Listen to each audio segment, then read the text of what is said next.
All right, so hello everyone. Welcome to the Undergraduate Winter School for 2024. I'm Zoe, delighted to host you. So yeah, I don't think we'll take too long with the introductions. First, I'd just like to acknowledge the traditional owners of the land on which we're meeting, the Whadjuk people of the Noongar Nation. This is and always will be Aboriginal land. And yeah, secondly, I'll just go over the itinerary for today. So we have 3 presentations from academics in WA, and then we will have a round table last, which will have these 3, plus also Lucia Neko, the wonderful, and she is a recent PhD graduate. So yeah, and we will be breaking for lunch in the middle as well, so you don't have to worry about that. Okay, so without further ado, I'd like to introduce our first speaker, Dr. Tim Flanagan. And I don't know how to say this title, so I'm not going to. Something Gardens.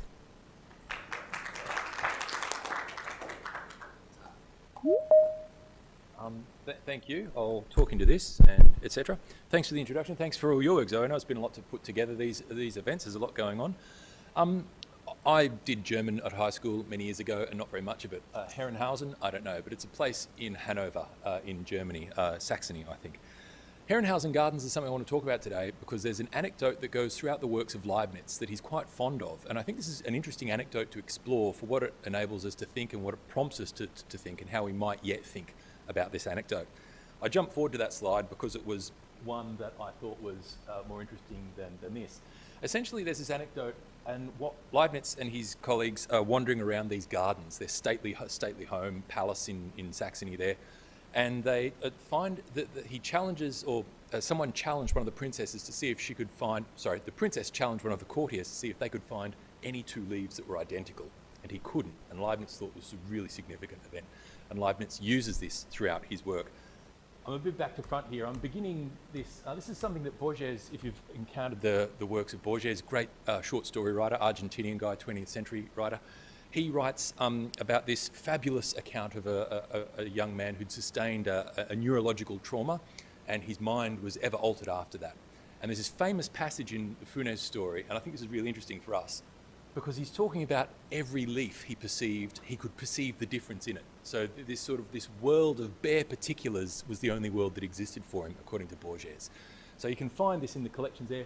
Not only did he discern every leaf that he saw, but as it says, as Borges says here, the truth was Funes remembered not only every leaf of every tree and every patch of forest, but every time he had perceived or imagined that leaf. So there's this sort of no generals, nothing general, only particulars. And Leibniz sort of pushes this to an extreme. Incidentally, we see Borges here quoting Locke. This was sort of a bit of a hobby of some thinkers in the 17th century, broader questions of philosophy of language. This question of leaves then, and the dissimilarity or the sort of the uniqueness of individual leaves, I'm sure we can apply to other things. In passing, Wittgenstein says something of the like. I'm not really into Wittgenstein, it's not my area, I don't know. But I wanted to sort of take us back to the Herrenhausen Gardens, which is where this anecdote takes place, where Leibniz, he was talking to the courtiers at the time, and the princess now wandering around and tried to find these leaves. A bit of historical background here. Forgive me, I'm not a historian. I've sort of just cobbled this together through my own understandings of things. Philosophically, what I'm trying to do, though, is to situate how this is a problem and how we think about the problem and what that means, and why I think that is a philosophical undertaking. So we have here on the left and the right the mother-daughter respectively, the confusingly named 2 Sophies as they are. Leibniz was writing to the mother, but he also corresponded with the daughter, who died incidentally in 1705, which was the year of a letter that Leibniz wrote to the mother, in which he refers, if we go to the 3rd paragraph down, he says, "You will remember in the garden that you were Mr. Alvensleben in the garden of Herrenhausen to see if he could ever find 2 leaves whose resemblance was perfect, and he did not find any." So he's reminding the mother, the electress as she was, of the gardens of Hanover there, of her time with the courtier, getting her to cast her mind back in this letter of 1705. To say, look, remember we got that guy to run around and see if he could find 2 things in nature which were similar, and he couldn't. And Leibniz thinks this is really interesting and really significant. He goes on to say here, and these are 2 drafts of the same letter. Lloyd Strickland, who's done a lot of historical work on Leibniz, points out that quite often these authors would draft a letter. Perhaps we've got email drafts still, but these people would draft letters, ruminate on them and think about them, and then sort of reissue them and then send one that they were almost happy to be published, as it were. Letters in this time, of course, was a way of communicating. A huge amount of Leibniz's work, what we take his philosophical work to be, is found in his correspondence, which we sort of take today to be quite banal things, but in this time these letters were quite esteemed forms of correspondence back and forth. In this draft, the phrasing is pretty much identical. He says, therefore, there are always actual divisions and variations in the masses of existing bodies, however small we go. If you know anything of Leibniz, this will be familiar to you. So as I say, I've followed some of this. This is Lloyd Strickland's work on the two Sophies, as the name of his work goes. He points out that in an earlier translation, one of the translators had attributed this princess to the daughter, when it was in fact the mother, in the 1949 edition. And broadly, this anecdote happened around about 1685. Again, why are we taking note of this? Because we're just trying to get a sense of what the dates were and when that was, for how this is significant for what Leibniz is trying to do. The individual involved, as we've already come across the name, Alvensleben, 1661 to 1697. So what, 24-year-old guy running around the gardens trying to show the princess that there were two leaves that are identical, but he failed to do this. And this is this famous anecdote of Herrenhausen, which occurs throughout Leibniz and other scholars as well. And what's interesting for us is how we can frame this as a problem and how it's been significant for philosophical examinations of things.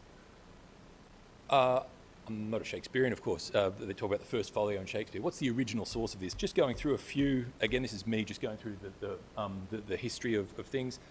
This anecdote of the Herrenhausen gardens trying to find two leaves that are identical, it recurs throughout Leibniz's texts, which I've accumulated some over the years, got some electronically in print, etc., etc.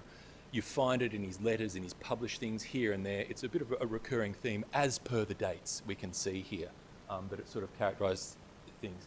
Most famously, it comes out in his New Essays on the Human Understanding, which was published posthumously.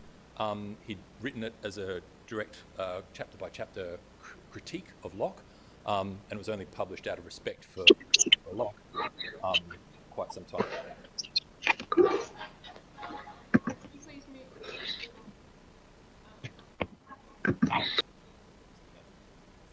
That's all right, I have the conch, as they say. So I just wanted to run through a few of these to get a sense of how Leibniz deploys this principle, and I want to then look at how it's taken up in more contemporary literature, some of the understandings that have set in about that. And again, my overriding interest here is how we might propose the problem. Certain ways of, this is perhaps a meta-philosophical comment, that if we understand philosophy as this dialectic between solutions and problems, and of course, depending on how we pose a problem, we can solve it in multiple ways. There are different solutions to the problem. And that's not just in a mathematical sense.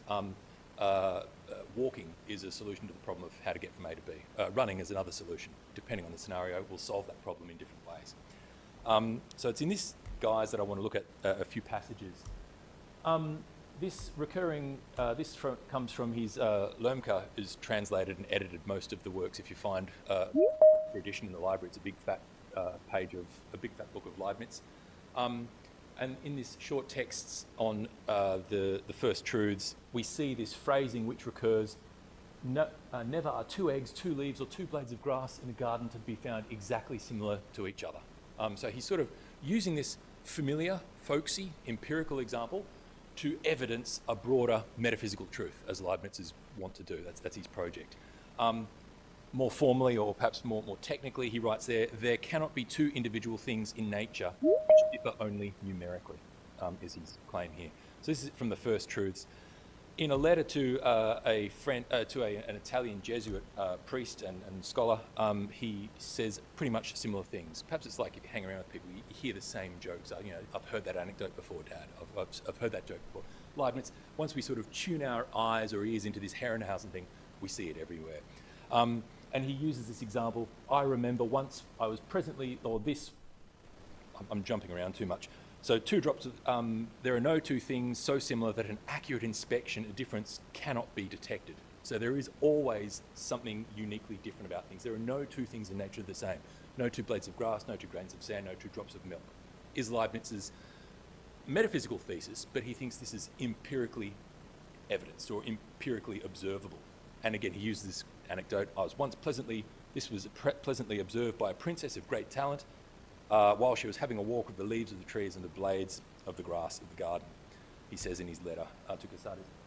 Rodriguez Pereira, contemporary scholar, I think he's at Oxford, he's written 2 or 3 books on pretty much this topic. So if you're sort of interested in this, he takes it up, but also is very much interested in the history of Leibniz's development of the problem.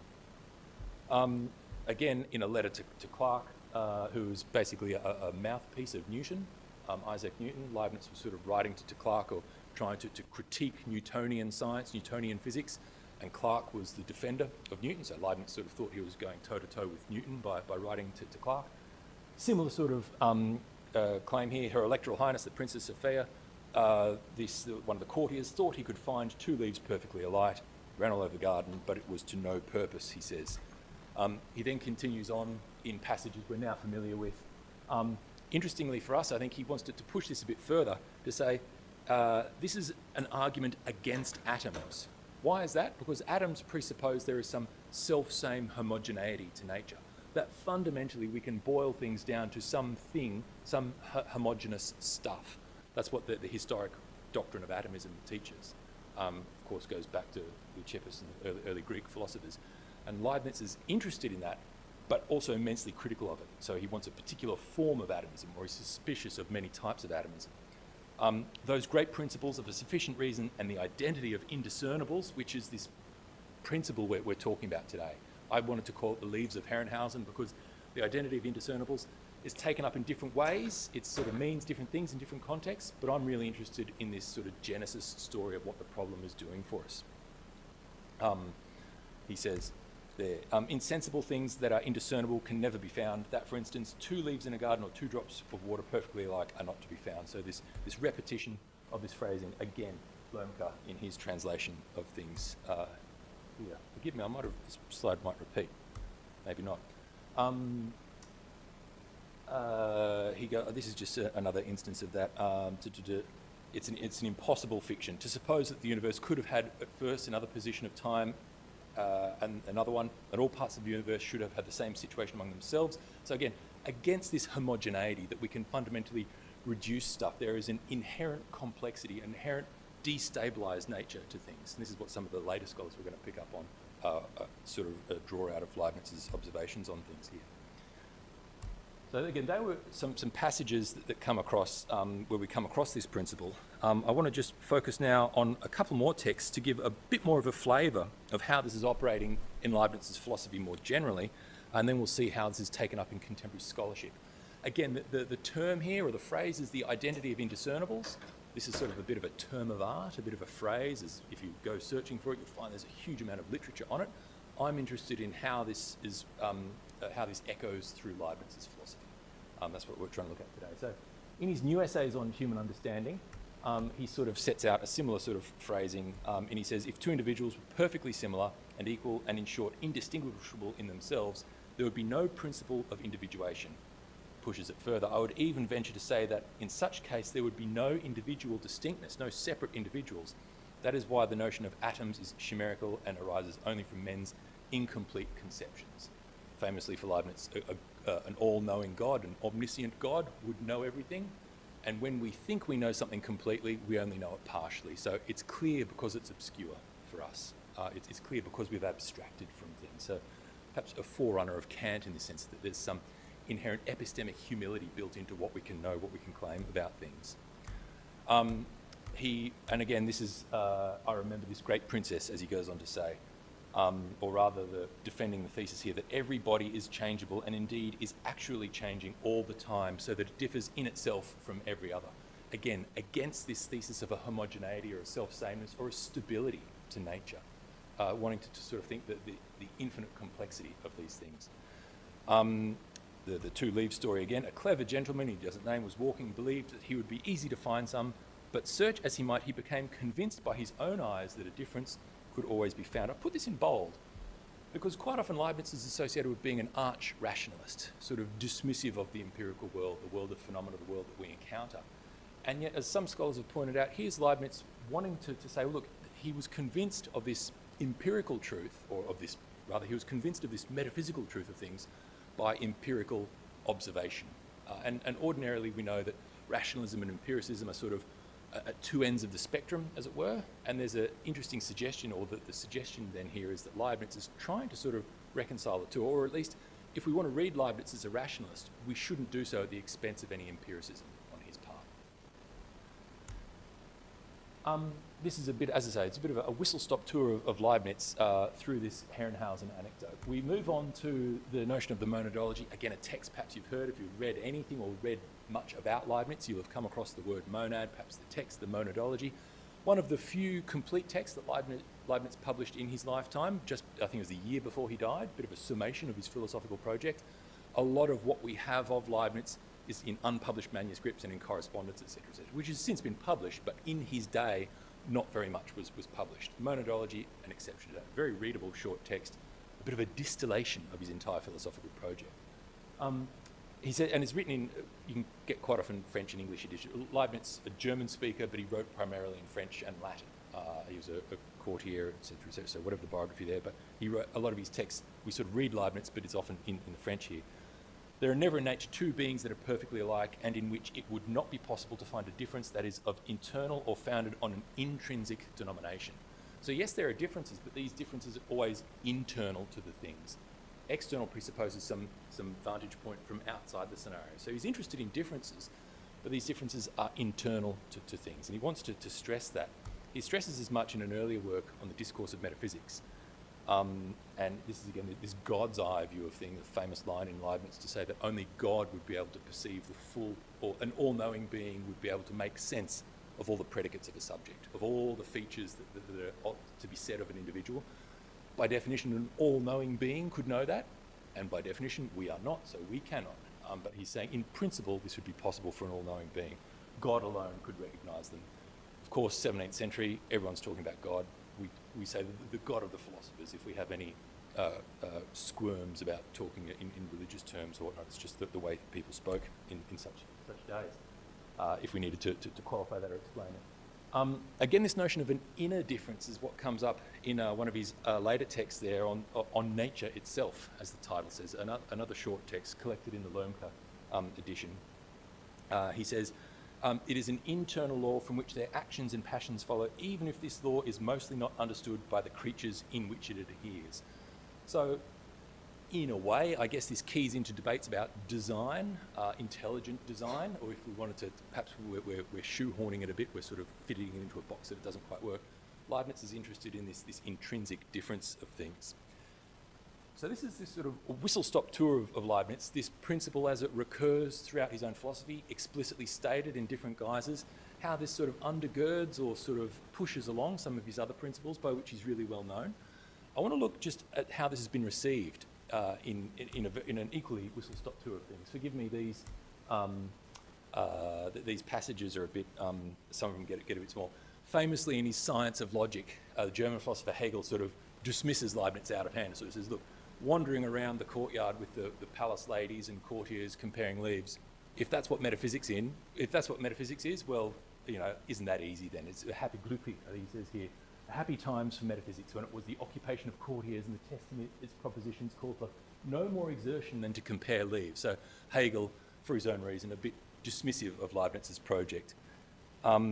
More recently, and perhaps more soberly, or less dismissively, Ian Hacking, a great philosopher of science, I think he's a Canadian scholar who died in only recent years, he says that he never maintained that the identity of indiscernibles was a necessary truth, provable in a finite number of steps.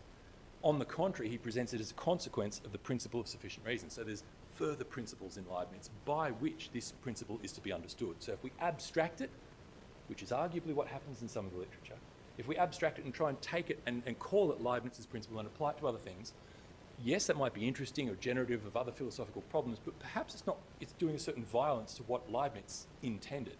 This isn't just to collapse then into biography or sort of some accounts of Leibniz's life, but saying, well, we sort of do need to understand the context in which Leibniz was putting this forward. Sufficient reason is another key reason we're not going to today, but Ian Hacking, he writes on that. Again, this is French philosopher Deleuze, died in 1995, so latter half of the 20th century. He says, replace the court ladies by forensic scientists. So, okay, he's acknowledging that Hegel was sort of quite dismissive of this sort of, hey, look, this is a pretty fast and loose way of doing metaphysics. And Deleuze saying, well, hang on, let's stop and think about this for a while. What if we, rather than, okay, court ladies, and we'll soon see one of these court ladies was very accomplished in her own right, but if we look at this forensically, as Deleuze says here, no two grains of dust are absolutely identical. No two hands have the same distinctive points. No two typewriters have the same strike. No two revolvers score their bullets in the same manner. A difference can be internal, yet not conceptual. So this is, I think, what Deleuze, I don't think if ever we sort of thought, oh, hang on, Leibniz is getting a bit whimsical about things, I think, you know, forensic science attests to the very same. A lot of personalised medicine, metabolic science attests to the very same.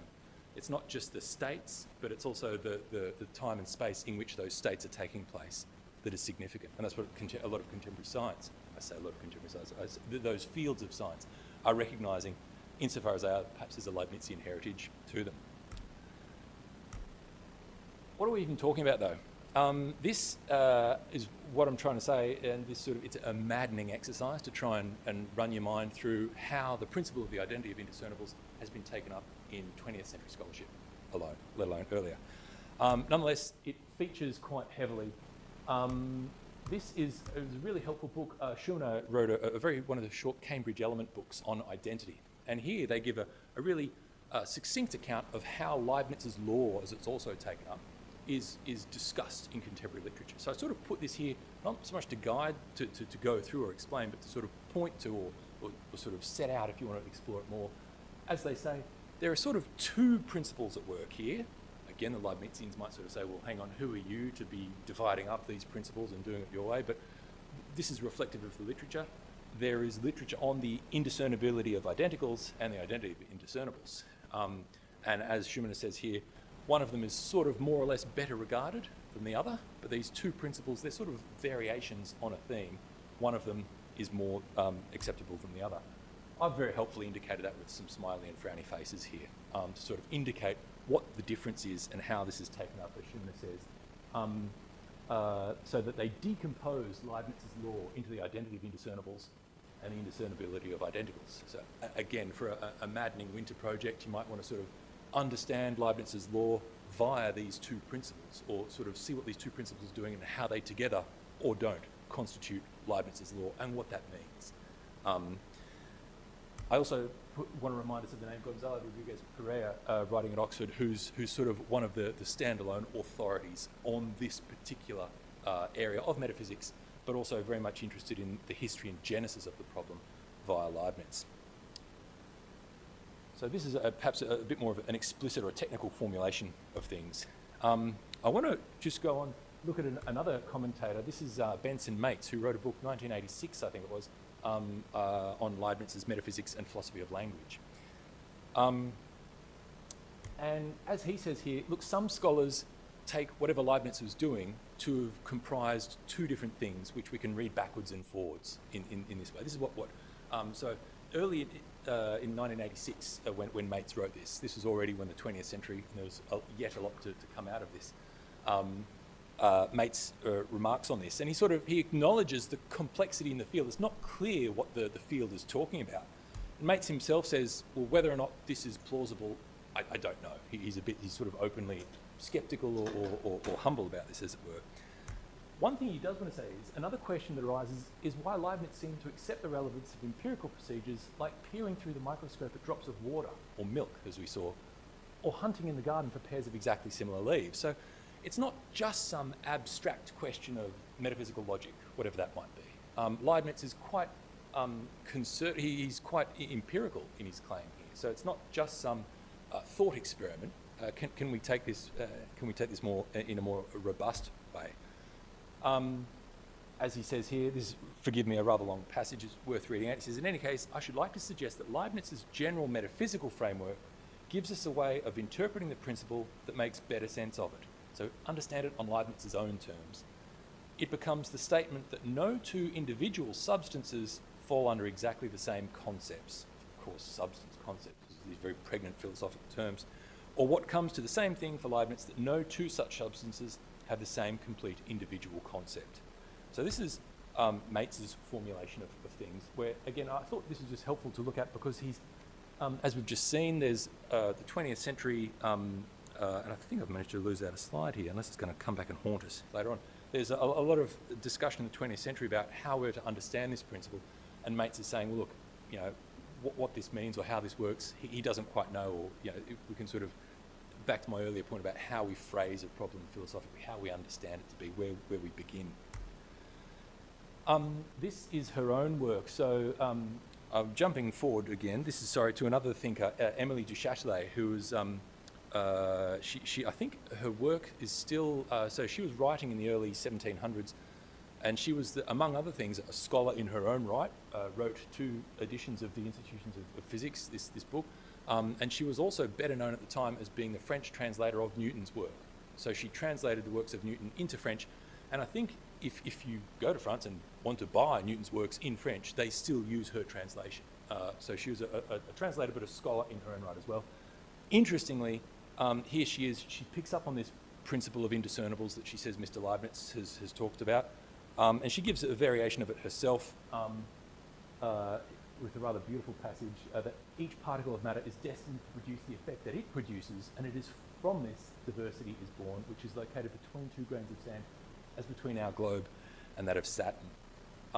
Happily, I've left out a slide because I'm almost at time there, so that, I don't know where that went to, but there's some other literature, Bertrand Russell, Eyre, Moore, others who are sort of coming up against this principle of indiscernibles in Leibniz and trying to sort of figure out what it means, if it's even, a lot of them dismiss it out of hand. So if they, well, look, this is clearly nonsense. I think C.S. Peirce says as much. He says, look, this is a nonsense principle. Mates, I think a little more charitably, sort of says, well, hang on, what's Leibniz trying to do here? What's the problem he's trying to solve? If it looks like a strange solution, what's the problem that he's trying to grapple with? And this is du Châtelet herself. I've only got a single slide here. No, sorry, I've got one more after this. And as one of the scholars, Hagenbrugger, there's actually a lot of contemporary scholarship done on a lot of the female authors. We think 17th century metaphysics, we think Locke, Berkeley, Hume, Spinoza, etc., all of these figures. And there's a lot of work being done out of Duke University, I think, in the States, sort of looking at a lot of the female authors at the time, who were variously described as the court ladies, but sociological condition, you know, whether or not they were or weren't formally educated. Some of them were, obviously the very well-to-do were, many weren't. But there's a lot of philosophical work being done at the moment, looking at these correspondence, as I said, these women writing back and forth to these great minds. And a lot of people have picked up on du Châtelet's work. As I say, she's been known as a translator of Newton, but in her own regard, she's also she was following a lot of what Leibniz was saying there.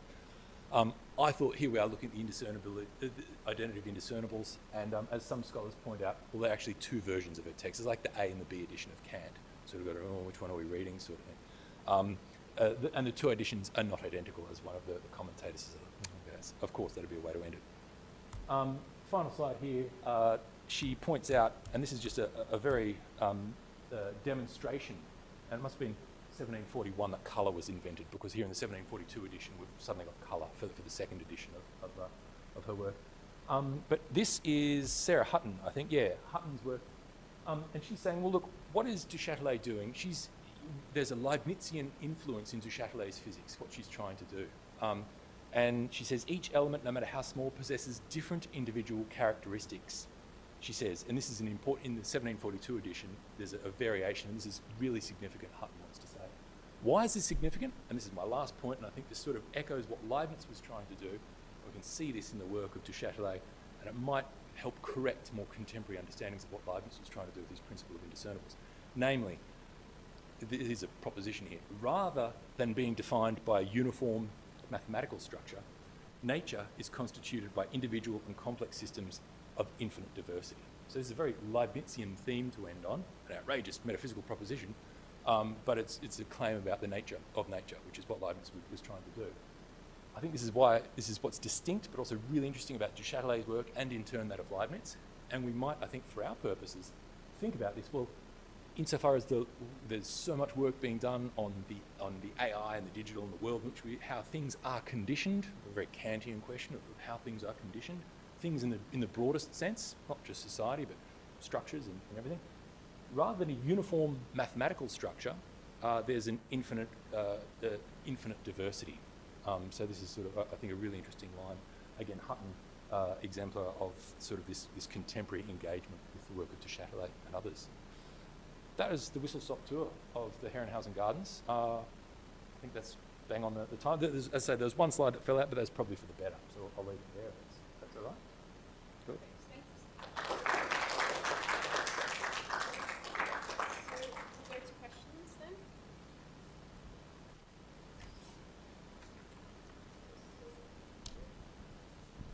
Is this one working? Yeah.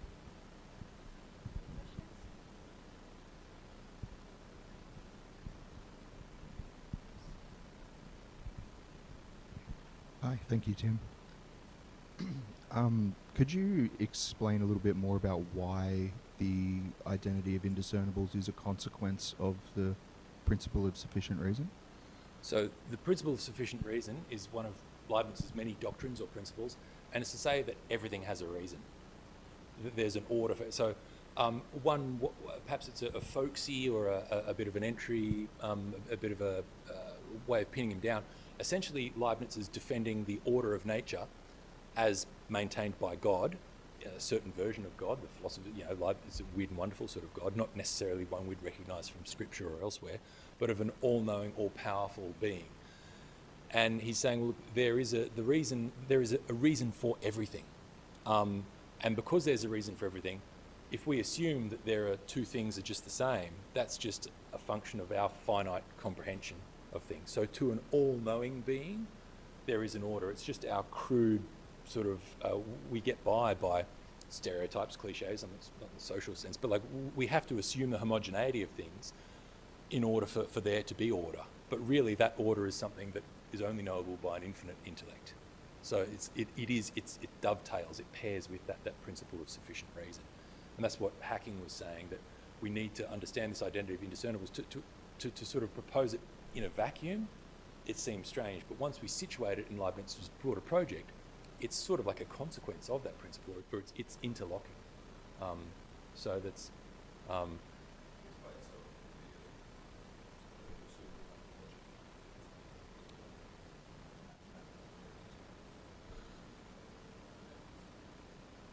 Yeah, well, look, and this is why Leibniz's work is so interesting, because it makes us, we have to contend, well, what's the difference between metaphysics and mathematics? Where do these begin or end, or how do we define? How do we order any of that? The question of order itself. And so Leibniz has these functions of what he's doing. There's an interesting line. He contrasts his thought. So we all know Descartes and the Meditations, and Descartes famously says, if I could find that Archimedean point, that one point around which everything, I want that one true insight into nature, that sort of fulcrum point, which would be the way to organise everything. And he says this would be an absolutely simple point. This is the tradition of Euclidean geometry. A point is absolutely simple.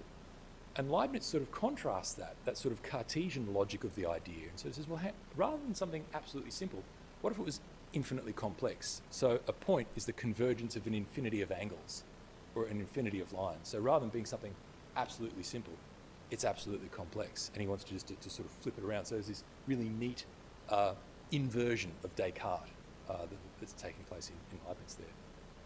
Long answer to a good question.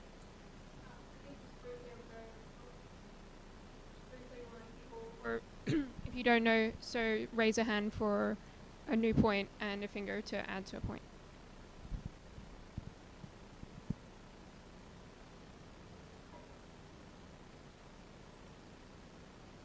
Testing. So I had a question about sort of Leibniz's empirical investigations into sort of this indiscernibility of identity principle. So let's take like his anecdote about like the leaves, for instance, where there's the princess in the garden and the gentleman, and he's trying to find two identical leaves. It seems to me like this sort of exercise sort of can't ever produce two identical things, sort of in a very trivial sense. Like suppose the gentleman picked out two leaves that were absolutely identical in form and then laid them in front of the princess. They would still be distinguishable just by the fact of their spatial location. So there's, and that just seems to, it doesn't seem possible to like have two things in exactly the identical place. So that seems like if you're investigating this principle empirically, this problem of like you can't have two things in the same space, and therefore there's always going to be that difference. It just seems like this mode of investigation is never going to, even in principle, produce a result. Sorry, is that clear? Yeah, no, I think if what I hear you saying, you're quite sympathetic to what Leibniz is doing. Perhaps a version of your question or a consequence of your question is that, well, how do we do empirical science then?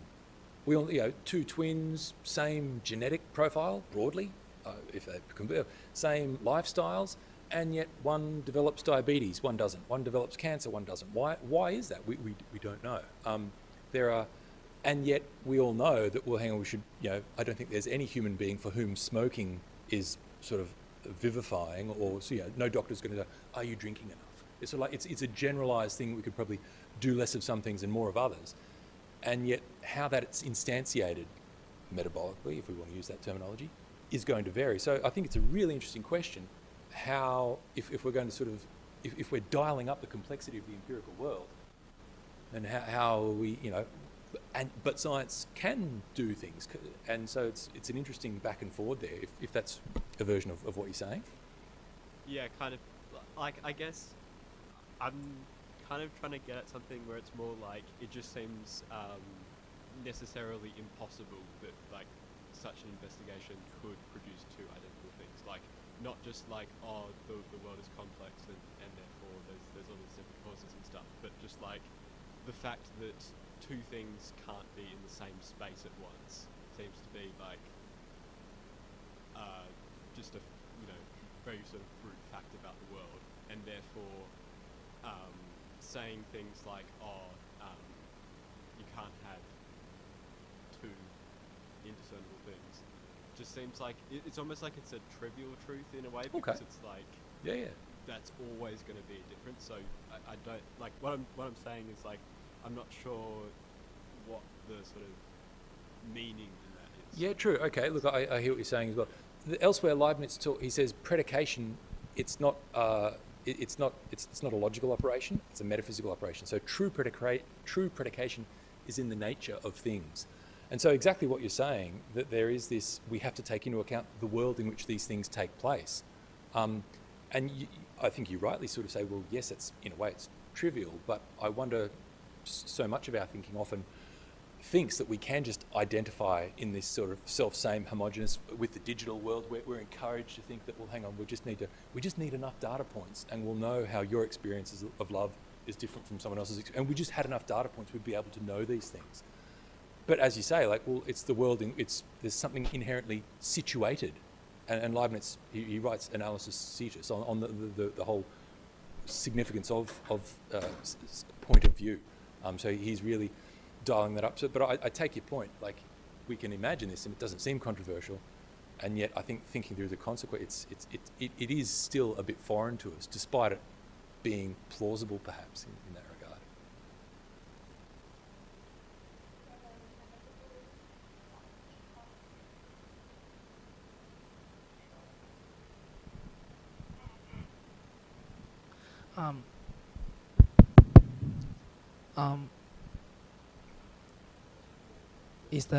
Is that working? Oh, all good. As you mentioned earlier, like how what's the philosopher? Is it Leipzig X equal to Y laws will influence the later philosopher, like Frege, or some philosopher. Like, can you mention more detail how they influence? Because as I understand it, Leibniz is talking about two objects are identical, but later philosophers are talking about two concepts are identical. This is my first question. And the second question, in the early on you mentioned like Wittgenstein book about like Leipzig talk about two leaves can be identical, but I'm pretty sure Wittgenstein critique about we can't find two exactly same object, but we have similar ideas or something. So can you explain more about that? Thanks. Yeah. Okay. Yeah. So Leibniz is saying that we can't find two it's a metaphysical principle which is empirically instantiated, that there are no two leaves that are the same. So I think he's saying that. I'm just, maybe I've run your two questions together, but your earlier one about concepts versus objects, if there's a distinction there? I mean, like how X equal to Y principle influence later philosopher, like Frege, Wittgenstein. Actually, Frege, yeah. Yeah, look, I don't know enough. I know of Frege. I haven't read much. Sorry. Yeah, so look, these going back to the earlier point about so Leibniz, I think if your question is what is the being of the concept, is the concept a being of logic or a being of metaphysics? If it's a propositional, like if it's something that we can sort of, if there's a propositional, it can be propositionally defined. If it's self-same, if it's identical, of course that's going to be anathema to what Leibniz is saying. And yet Leibniz there's huge work done on philosophy of language. So I imagine Frege and the influence, I would encourage you to look at that. As I haven't covered much of that here. I was looking at one principle, but for philosophy of language, Leibniz has been hugely significant, yes. I have a follow-up question. So basically he mentioned, sorry, I just want to clarify, X equal to Y is talk about two same object or same concept or... Well, I think that's what the scholars are arguing over. They're saying, look, okay, is he to retrofit that concept-object distinction onto Leibniz might be a sort of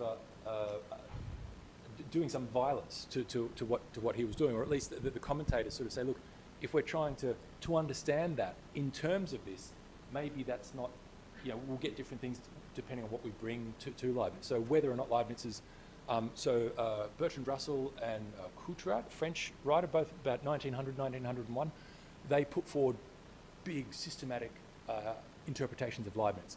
And subsequent scholars have said this is it's a logicist interpretation of the subject-predicate relation in Leibniz. They've limited that to a logical relationship. And they want to say, well, no, this subject-predicate relationship, it's not just limited to logic. Its predication is in the nature of things. It's a metaphysical doctrine. So it sort of extends or distends what we understand logic to be. All right.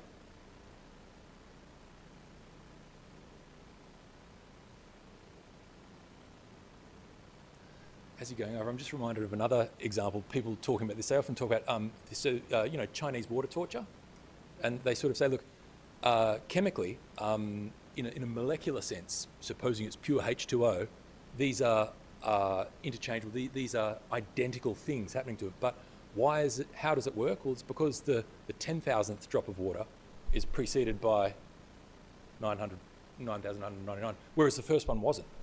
So there's that difference. So it's not only space, but time. So a repetition. And we have to be able to take repetition seriously is part of the claim here. Awesome. I was just wondering, this concept of a truth about the nature of nature, it seems to be of a similar type, but completely at odds with what Hume says in relation to induction, or not necessarily, but not necessarily what Hume claims it's correct, but the principle of that to have induction, we have to have this kind of understanding of the uniformity of nature, and without that we can't have inductive reasoning. So does Leibniz have much to say about what this implies for science and other empirical ventures in terms of induction and reasoning and things like that? Yeah, so look, it's a really good question, and it's interesting to hold up Hume because again, that as the textbooks show us, Leibniz is the arch rationalist, Hume is the arch empiricist. So here we are doing different things, and yet how do they relate, or what happens when we bang them together? Leibniz is interested in science. In his own time, he was the inspector of mines. He wrote on optics, geometry, you name a science that existed then, he was writing about it. He was sort of one of the last polymaths in that sense. So he's not anti-science at all.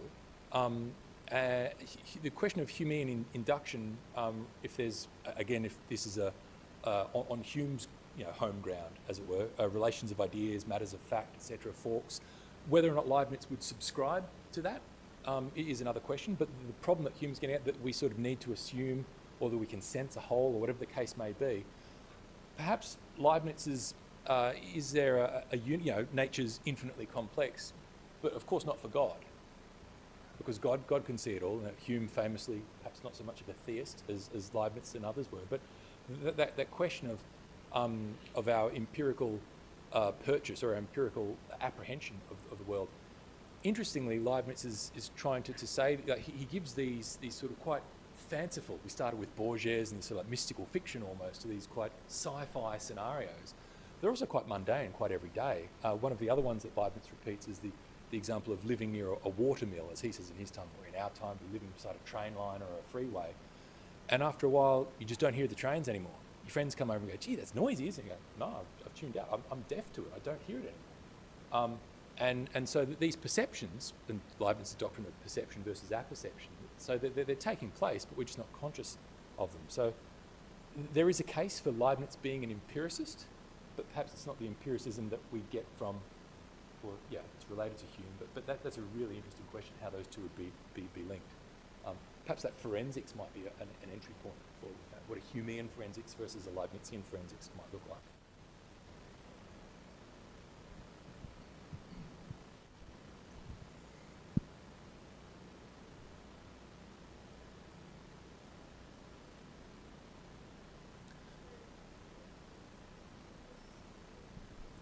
Just thought, you were at the McGilchrist talk this morning. I right? couldn't get to it, You unfortunately. couldn't get No, to it. and everyone said how good it was, so yeah. It had some pretty interesting connections to some of this. So he was essentially, I'm not sure how familiar you are with his work, but he was talking about like left brain, right brain, and how it's been dismissed, but he's talking about how it's been like unduly dismissed, and there's like some truth to it, but you just have to look at it in a different way.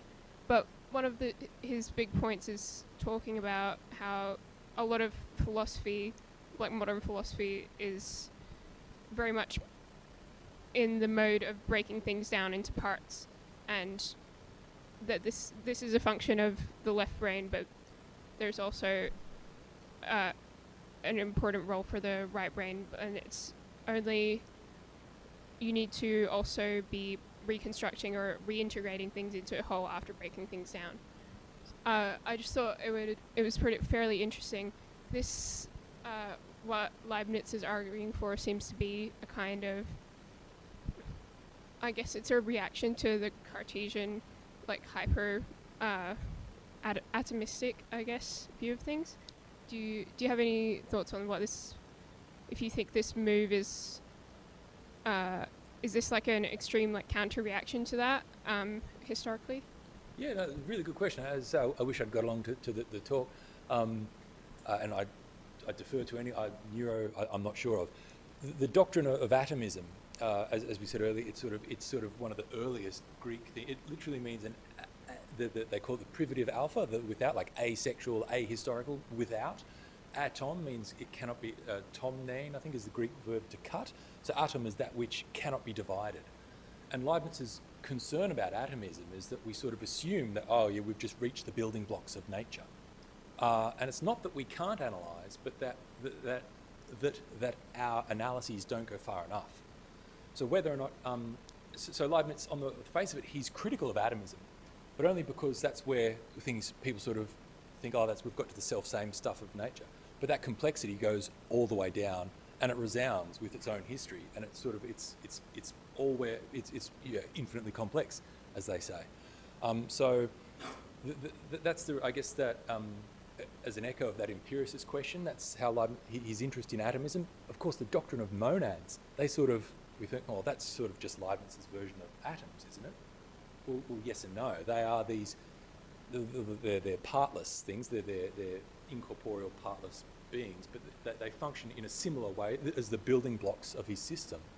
But that's why when I ended here, I wondered. There's a contemporary guy. I think he used to work at the Oxford Centre for the Internet, or whatever it's called. Luciano Floridi.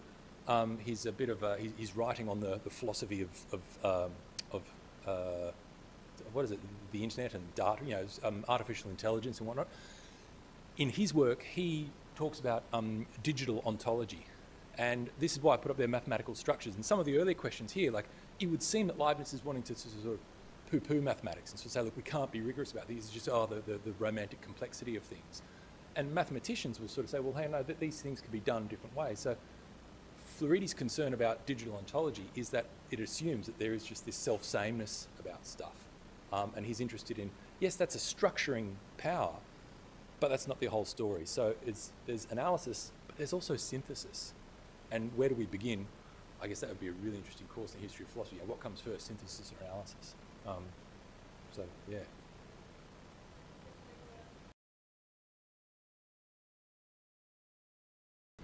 Thank you. Okay, welcome to Dr. Jacqueline Burks from Curtin University, speaking on leadership. Thank you. All right.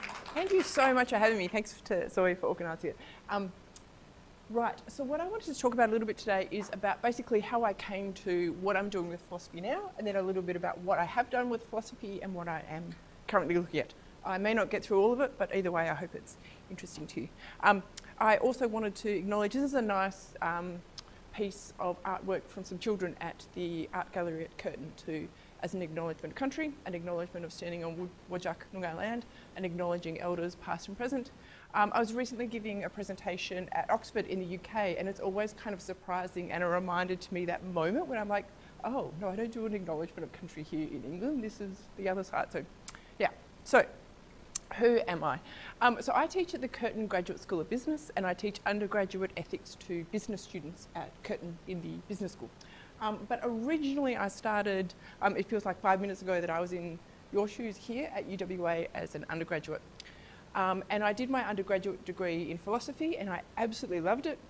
I came to do honours, and I did honours on the A and B theory of time, because it was like, of all of the things I came across in my undergraduate degree, it was the one thing that I felt like got away from me. It was the argument that I didn't fully get a grip on. And I thought, right, I've got a year to grab hold of this thing while I was working full time, which was in some ways not a smart move.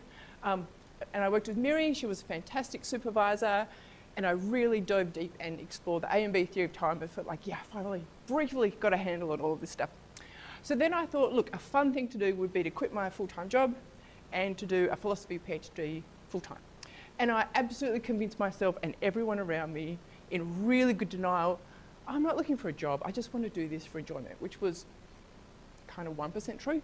And I thought, look, I'll do something really deep-end and sensible for my PhD in philosophy, which I don't know if that idea makes sense. So I thought, philosophy of mind, that is going to be me. I'm going to do mental causation. This is going to be great.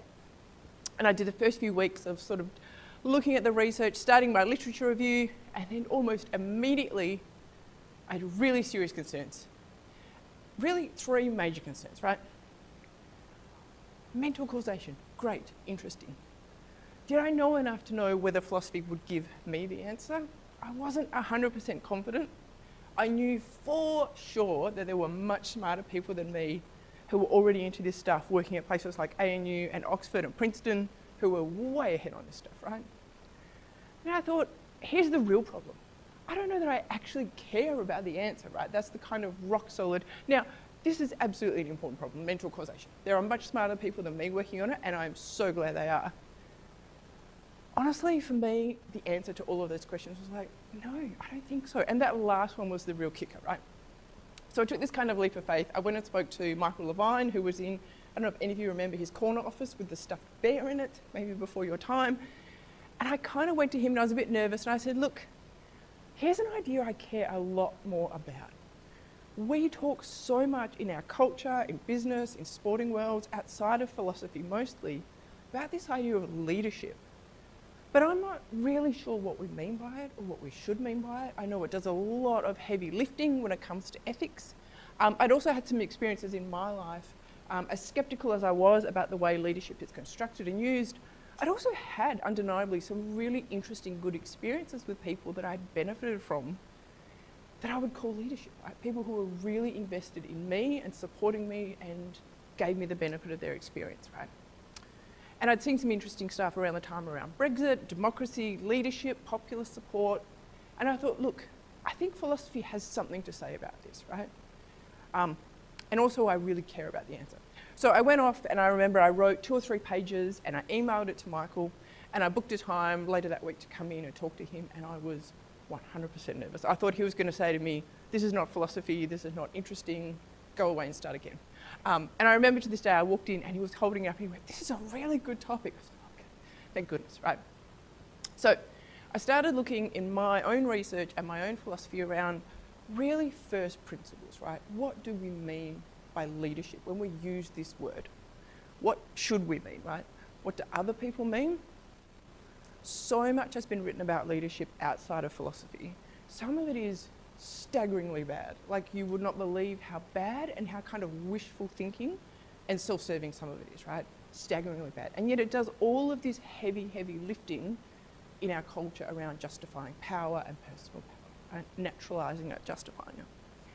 And I also had this kind of confidence that not all of it was garbage, right? There must be some insights in there. I was kind of like really arrogant and really hubristic, but I really thought, look, there are some insights in there. There are smart, well-intentioned people that I know who think a lot about leadership.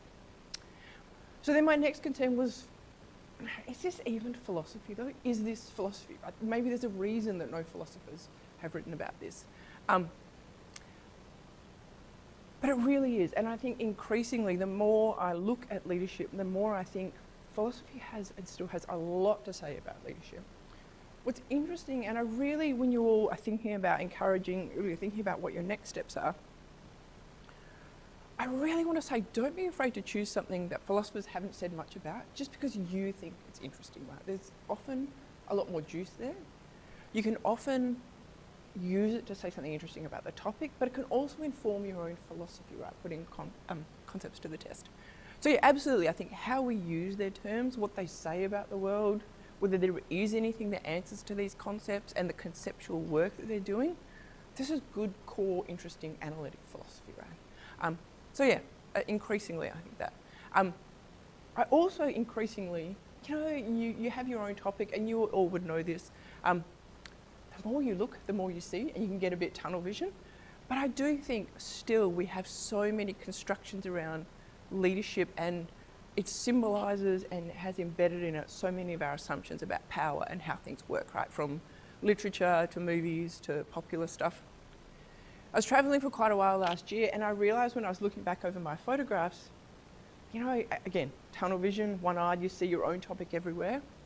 Questions of leadership are just everywhere. So I was in the US, I was in the UK, constructions of leadership and identity, whether it's like Nelson, Harry Potter, Trump, Transformers. Someone needs to write the philosophy of leadership and Transformers. But these are the constructions, right? Hamilton, it's all, not all leadership, but our ideas of leadership are embedded in so many things, right? So yes, I'm still convinced.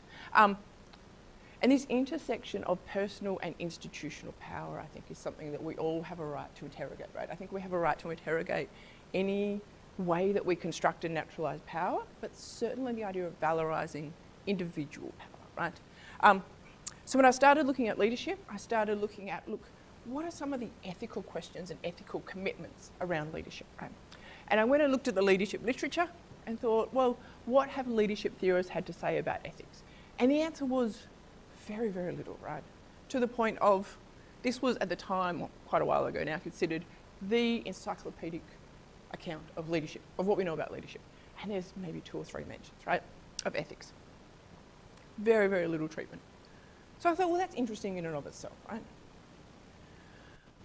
Some accounts of leadership, this is James Burns, who writes more about political leadership, have a really strong focus on ethics and the ethical nature of leadership and the role of ethics in leadership. But it's not overly robust, right? Remember I said before, kind of wishful thinking, good news story? A lot of it collapses into that. And James Burns does some fantastic work there. He's incredibly invested in leadership as raising people to higher levels of morality. But anyone who's done some political or moral philosophy will think, not only is that maybe stipulative, but there's a lot of assumptions in there, right? And a lot of ways that can go wrong. Something can look like a good news story on the surface. So then I thought, what have philosophers had to say about leadership, right? Again, surprisingly little. And this is another puzzle. So when I was doing my PhD, my supervisor Michael and I were lucky enough to edit a book on leadership and ethics, and we put the email out to a bunch of philosophers who wrote on all sorts of related topics, right? Because I thought, okay, no one said from a philosophy point of view much about leadership yet, let's ask them to do. And one after another, we got this kind of response from some major philosophers who would say things like, yeah, look, this sounds great, but I write about authority or democracy or legitimacy of power. I just don't think I have anything to say about leadership. And I thought, well, that's weird in and of itself, right? How is the legitimacy of power or democracy not directly related to leadership? So that was interesting. So then in my own research, I thought, okay, well, I'll have a look at what some philosophers have had to say in the past about things like leadership, right? When you look at things like, has anyone played around with Google Ngrams, where you can look at tracking the kind of occurrence of a term over time? So no one says much about leadership until the start of the 20th century, obviously, in terms of like industrial workplace paradigms. And then it just kind of rockets up towards the 1950s and towards the 1990s, right? So it's really a 20th century story. So I thought, okay, I'll have a look at what philosophers have had to say about things that are kind of adjacent to leadership, right? Plato, as you can imagine, deeply sceptical.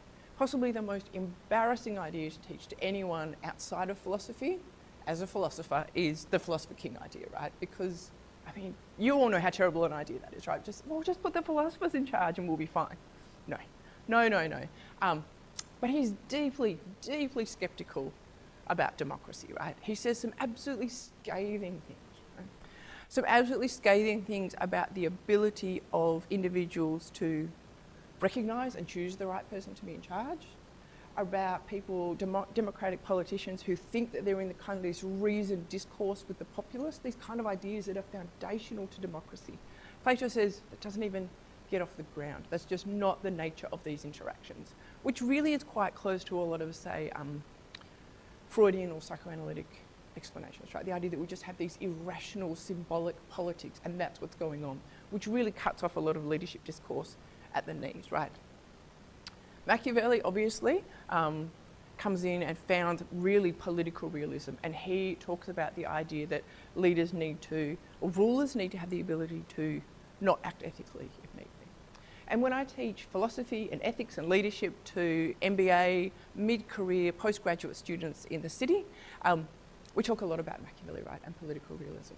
And one of my favourite moments is when they read The Prince. Every single year someone will come in and say, oh, Jackie, I wanted to hate every single thing that this guy has to say. But he will say things like, look, sometimes when you come in and you're in a position of authority, you need to start off a little bit more harshly than you want to be in general, because it's easier to roll that back, right? If I start off really soft and really easygoing with my students in terms of being late, I've got nowhere to go over the semester. But if I start off a little bit strict, then I can pull it back and everyone thinks I'm a nice person, no one thinks I'm a jerk, and I'm actually where I wanted to be.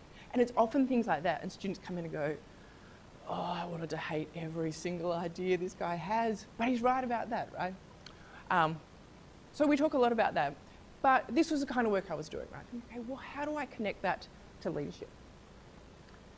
And all of you would know as well, when you look at things in the literature, things like Hobbes' Leviathan and The Sovereign, really a lot of the early stuff talking about leadership, Thomas Carlyle at the start of the 20th century, he really says in so many words, look, the job of the rest of us is to identify the most qualified person and to get in line behind that person and let them lead us to victory, right? He says that is just the job of leadership, which is almost exactly the same as Plato, except Plato says we will not recognise the person of the most merit, right? But Plato's only answer to who should be in charge is the best qualified person, which is interesting, but tells us precisely nothing, right? Because, well, how do we know what the best qualified person is?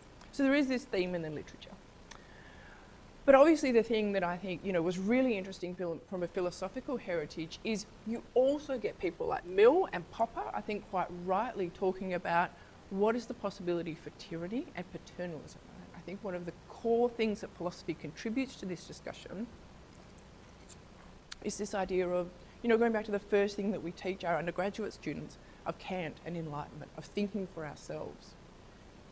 If leadership doctrine works because leaders know more than us, then we're in trouble from this point, right? It really has serious concerns in terms of paternalism, tyranny. Right? So some of the questions I've looked at when it comes to leadership are things like the foundational conceptual question. And one of the things I found really interesting is if you talk to anyone outside of philosophy, they of course assume that, well, you deal with this in the first couple of paragraphs, and then you move on and, I don't know, go out and survey some people or do empirical studies. But this is, you just address this in the first couple of paragraphs. It was really hard to explain to people outside of philosophy, as in people in my immediate family. No, this is a big part of the job, right? What do we and what should we mean by leadership, by this key concept that we all use? Now, if leadership is just influence, well, fine, that might be pretty ethically neutral, and I've got a right to be more sceptical about people who have a claim towards leadership. But it also might mean something's going wrong, right? Maybe we've got a kind of Hesperus phosphorus situation where actually in some contexts we call just influence leadership, right? Most of the definitions of leadership are really far too full, right? There might be absolutely nothing that actually answers to leadership. There might be a genus of things and they're all just far too different, right? But this was kind of the foundational question. What is leadership? So what's been really interesting when I think back on it is that what I've been able to do, what I found really fun, among other things with my philosophy degree, is, look, in some cases you can use philosophy to identify and illustrate what's wrong with things like the existing views on leadership. When someone says, look, ethics is intrinsic to leadership because if you treat people well, they will work harder. Well, that might be true, but even I know that that is not an ethical position, right? That's just ruthlessly prudential, right? One of the nice things, again, hubris, about choosing a topic that philosophy has not said much about is it takes you a while to get through the sense of, wait, this cannot be the state of assertions that are being made here. They are so embarrassingly bad, right? And I know that sounds incredibly hubristic, but I think philosophy's got a role to play in puncturing that stuff because I'm here to tell you that often they are that embarrassingly bad. Right? Sometimes philosophy helps you sharpen and conceptualise the issues, right? But also increasingly, I think what I find is that it feeds back into existing concepts like paternalism. What do we mean by integrity? What is the nature of a profession, right? So when people talk about leadership as a profession, they're overlooking questions of what are the goods of a profession. Leadership is really on thin ice when it comes to being a profession in that sense because there isn't a defined good in the sense of medicine, law, and teaching, right? Which is really interesting and really fun. As I said, I think one of the first and most important questions for leadership is what is the ethical status of leadership? And that's especially important because often when we use the term leadership or when people use the term leadership, they mean it as a kind of compliment, right? There are kind of these smuggled assumptions. So when we look at a child and say, she's a real leader, we don't generally mean, look, she just disproportionately gets other people to do what she wants to do, right? We kind of smuggle in a lot of positive assumptions. And a lot of those positive assumptions, once we unpack them, obviously have all sorts of assumptions amongst themselves in terms of the way that we interact with the leaders around the value of popular endorsement. And I think, if I didn't have concerns about that before, holy smokes, January the 6th raises enormous concerns about it. And I just think, unarguably, they're really questions that are worth asking because this is, it seems to me, the predominant way that we naturalise and cast as benign individual, personal, discretionary power over others in our culture. One of the other questions we talk about in my unit on ethics and leadership with my postgrads is stuff that you would see as really pretty simple from a philosophical point of view, but I think is important. Do we use leadership descriptively or prescriptively? Which is one of the points of difference between Plato and Machiavelli, for example. Machiavelli says really explicitly, look, it's all well and good to talk about these ideal republics. He doesn't name Plato, but he says, look, it's all well and good to talk about the ideal, but I'm here to tell you how to act if you actually want to be successful amongst other people, right? Which is, where I said that birth of political realism, right? Questions like, look, do different moral standards apply to leaders? And one of the things that's lovely about teaching ethics and philosophy outside of philosophy departments is I think you often come across really well-intentioned, morally serious people who are keen to think about this stuff. So people who are really keen to think about, look, if I have a managerial position, is it sometimes okay if I have to lie to people, right? What does that actually mean? And how do I navigate that?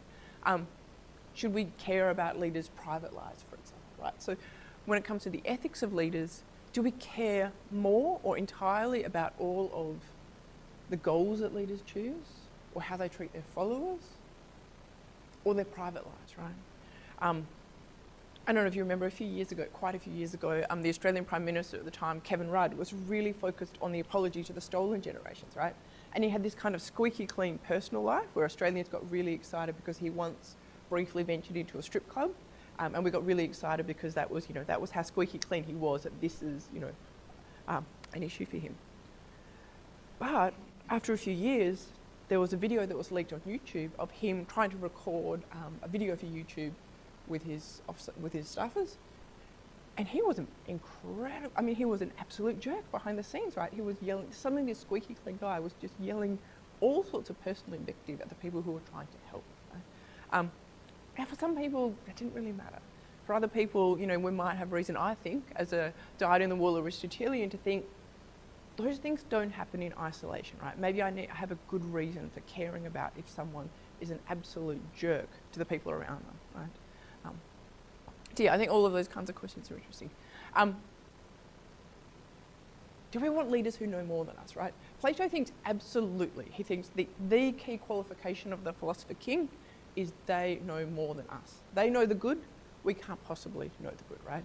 Now, it's a really short road from that to a kind of tyranny, as someone like Popper will say, right? Because paternalism isn't really a problem on that view. If I don't know the good, and you do know the good and you're in charge, it is no criticism of you to say, well, I think you might be mistaken. I have a different view about what we should do here, right? Because I'm just wrong. I don't know the good. You do know the good, right? So all of a sudden, paternalism loses its teeth as a criticism. So it really matters, I think, what view we take there around, do leaders know more than us? Is there moral knowledge to be had? Remember I said that I think, looking at this stuff often feeds back into gives us more fodder for our concepts of political philosophy and moral philosophy. Is there moral knowledge to be had, right? And again, what is integrity, right? I think Cheshire Calhoun says some really interesting things around the social function of integrity. But I think thinking about leadership gives us a nice, interesting prism to think about why integrity can't just be keeping my own hands clean, or a kind of ruthless, unchanging commitment to what I think is important. Leadership, I think, gives us a real interesting prism there in terms of this core question to leadership around what should be done in this situation. Things like, for example, do we oblige everyone to have a COVID vaccination, or do we let people choose for themselves, right? That's a really serious moral question. It matters, I think, what stance our people in charge take. It matters, I think, what our view of leadership is in terms of having that discussion with others. And there are tensions there, right, in terms of I don't want someone who knows absolutely no more than I do and is no better at me at thinking through this stuff to be in charge. I want someone who's significantly better at that than me, but I don't want a philosopher king, right? I don't want this kind of opaque tyranny. What else? One of the things you might recognise is, the footnotes to Plato. So many of these questions about leadership Plato raises. I don't think exactly any of the answers he gives are really good, satisfying answers, but it's interesting how many questions he raises. Like, for example, do we want reluctant leaders? And this is taken as a common wisdom, right? I don't know. If I am looking for a dentist and you said to me, look, yeah, I really am a reluctant dentist. I do not want to be a dentist. I don't enjoy it. I find no sense of satisfaction, but I could book you in at 9 o'clock tomorrow. That's not a good news story to me, right? I don't think I want a reluctant dentist. I want someone who's passionate about dentistry, right? Someone who really is committed to this. So why is leadership different? Do I want a reluctant leader? Do I think that someone who wants the job is uniquely unqualified for it? Another thing we talk about in my postgrad unit on ethics and leadership is, do leaders sometimes need to get their hands dirty? And this is a really interesting prism for even our normative theories of ethics, right? I think on something like a utilitarian account, it's really hard to even conceptualise this. But are there some cases where leaders need to do something that's unethical for ethical reasons, right?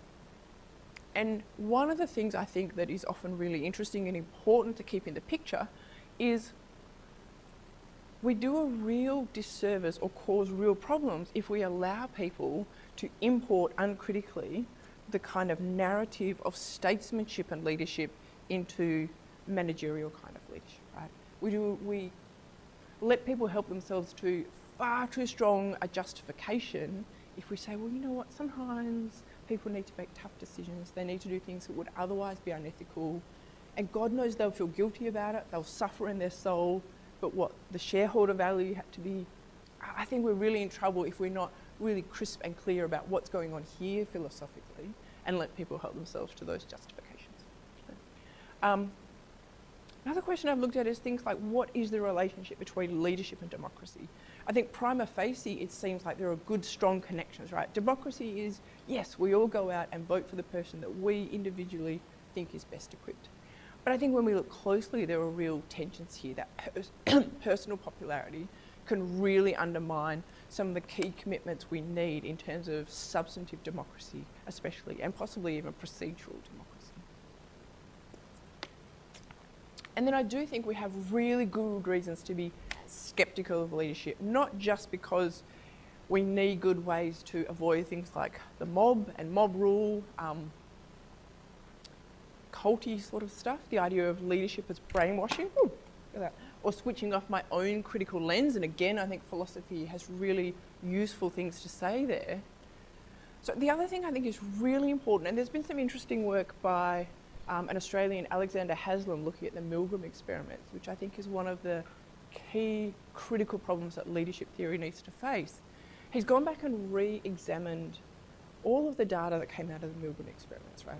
And what's really interesting is, you know, these are the experiments where people were told they were part of a learning experiment and they were asked to deliver electric shocks to someone. And the thing that came out of it, coming out of the work of people like Hannah Arendt, is that, look, most people, Milgram said, will just respond to direct orders to cause serious physical harm to someone. Haslam's done some really interesting work saying, no, actually, when you look at all the different iterations of the experiment, when people were much more likely to really deliver what they thought was that fatal, damaging electrical charge, it's not actually when someone says, you must do it, you have to do it. Right? It's when someone's being told a story around the experiment requires it, right? So when I identify with the goals and the objective of that person in that lab coat, I am much more likely to do something incredibly harmful.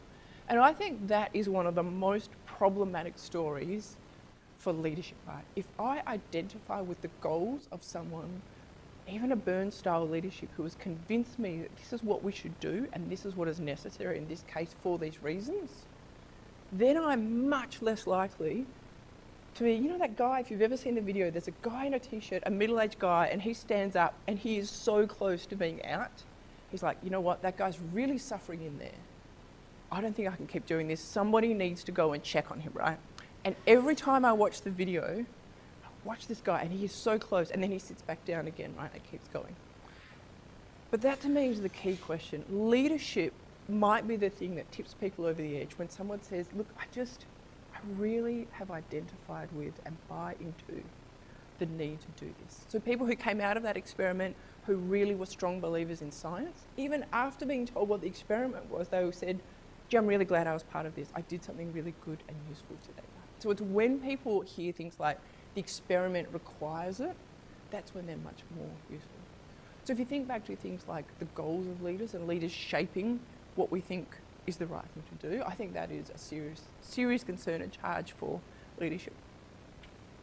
As I said, the other thing I think philosophy helps with and is a really significant problem for leadership is this equation of leadership and managerialism. So to the extent that we naturalise and import across managerial, industrial ways of thinking about power hierarchies with the flavour of leadership and import that into all other human relationships, including democratic political ones, right? So I think these are really important questions for leadership. So where the heck did that lead me? First of all, it led me down here to the business school at UWA. It led me to the medical school at Notre Dame, teaching ethics to medical students, which is really good fun. Just between us and the recording, the first 3 to 4 weeks of teaching ethics to medical students is convincing medical students they will have to make ethical... No medical students here? Okay. convincing them that they will have to make ethical decisions. I would have students come down to me, this was my first experience outside of a philosophy department, and they would say, oh no, Jackie, you don't understand, we'll just follow the rules and we'll be okay. And they would come down with like the AMA website on their phone and show me, well, that's the rule in that situation. So that was absolutely fascinating, talking with them and convincing them, I don't think that is a fit for purpose approach. Right?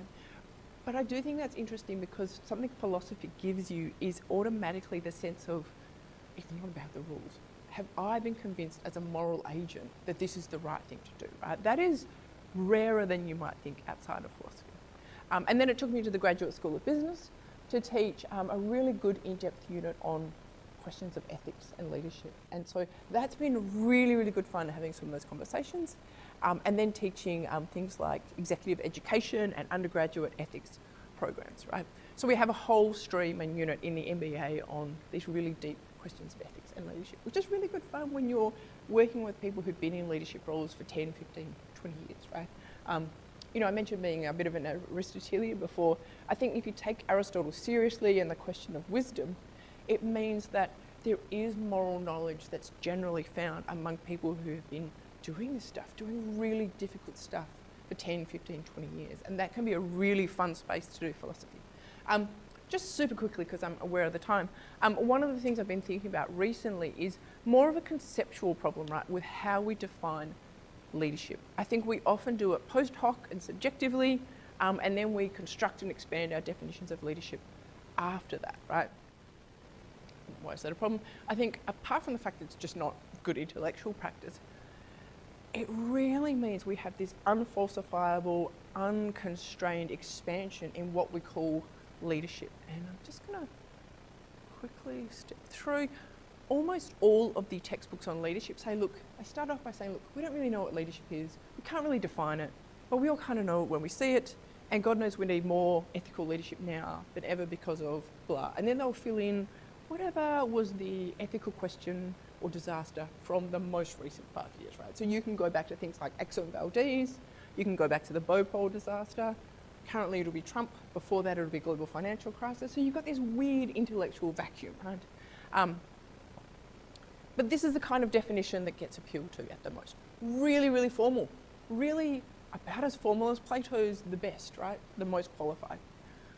Leadership is an influence relation among leaders and followers who intend real changes that reflect their mutual purposes.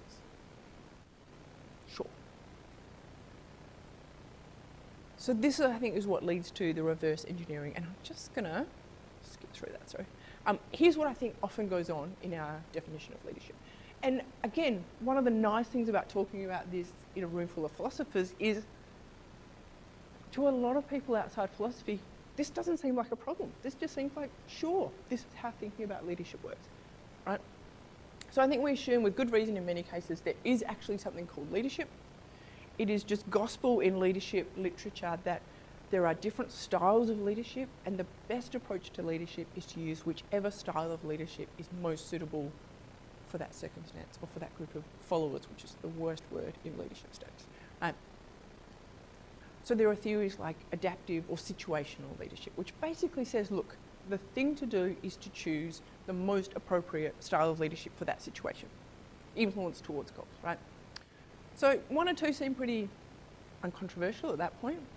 But the problem I think happens, the way people identify those is they look after the fact, biographically, historically, they identify what they consider successful outcomes, and then they read leadership back in to whatever that person was doing. And then they kind of essentialise it, right?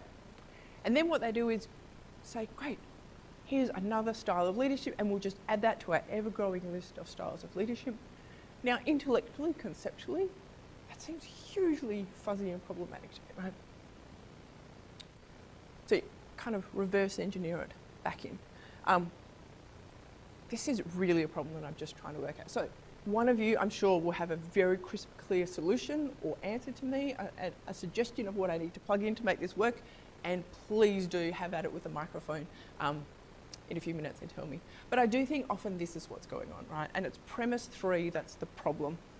We identify cases of success after the fact, we sort them into the leadership or successful leadership bucket, and then we go back and study, because it's fun and it's the only way to do it, historically, biographically, what did that person do, and we add that to our set of leadership styles, right? So this is different from what we think of as the common wisdom, right? So the common wisdom in leadership studies is that you get something like this. Winston Churchill was the right leader for the UK during World War II, when it was all about rallying speeches, maybe lying a little bit in terms of the expectations of success, a little bit of bluffing. And then when it came to after the war, when you need a more consultative, democratic style, the wisdom is it just wasn't really fit for purpose at that point. So he gets voted out, right? And the view here is that World War II is this kind of historical test that identified that that was the right style of leadership, right? And that's what is often replicated, the idea that there are different styles of leadership and we identify them after that. Cheers.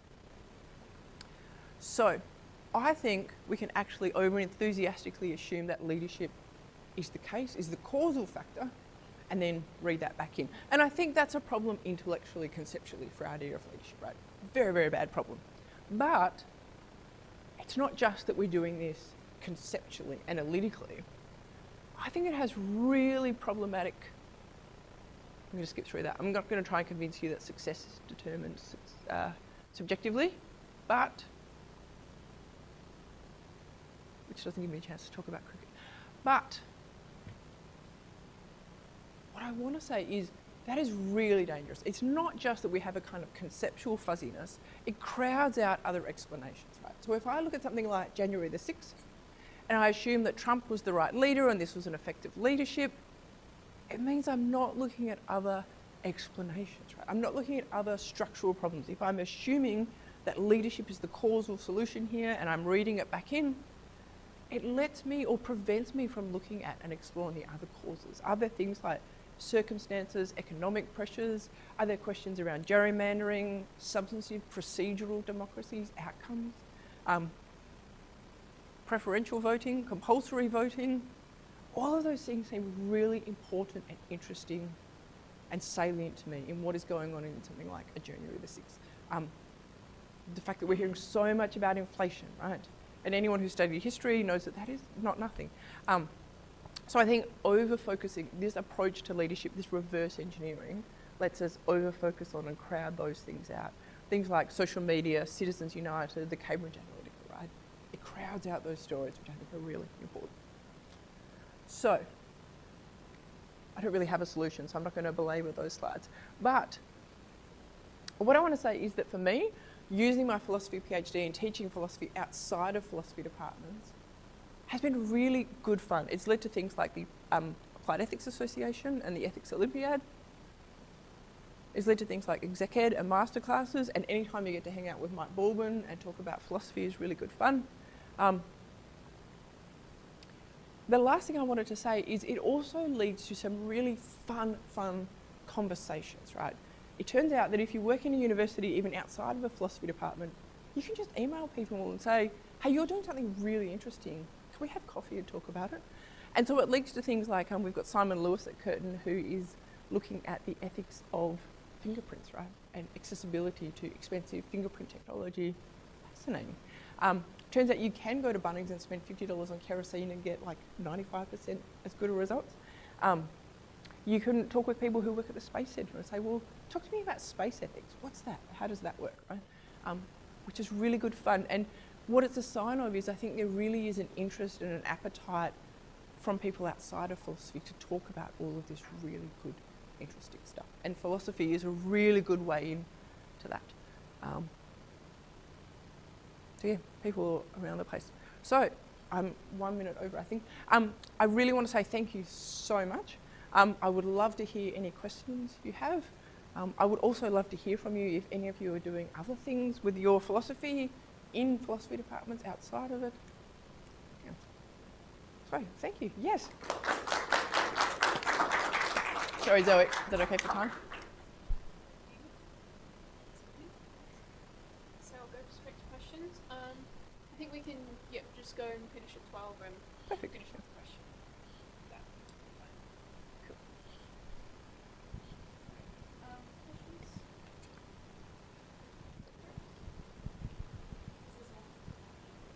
Hello. Hey.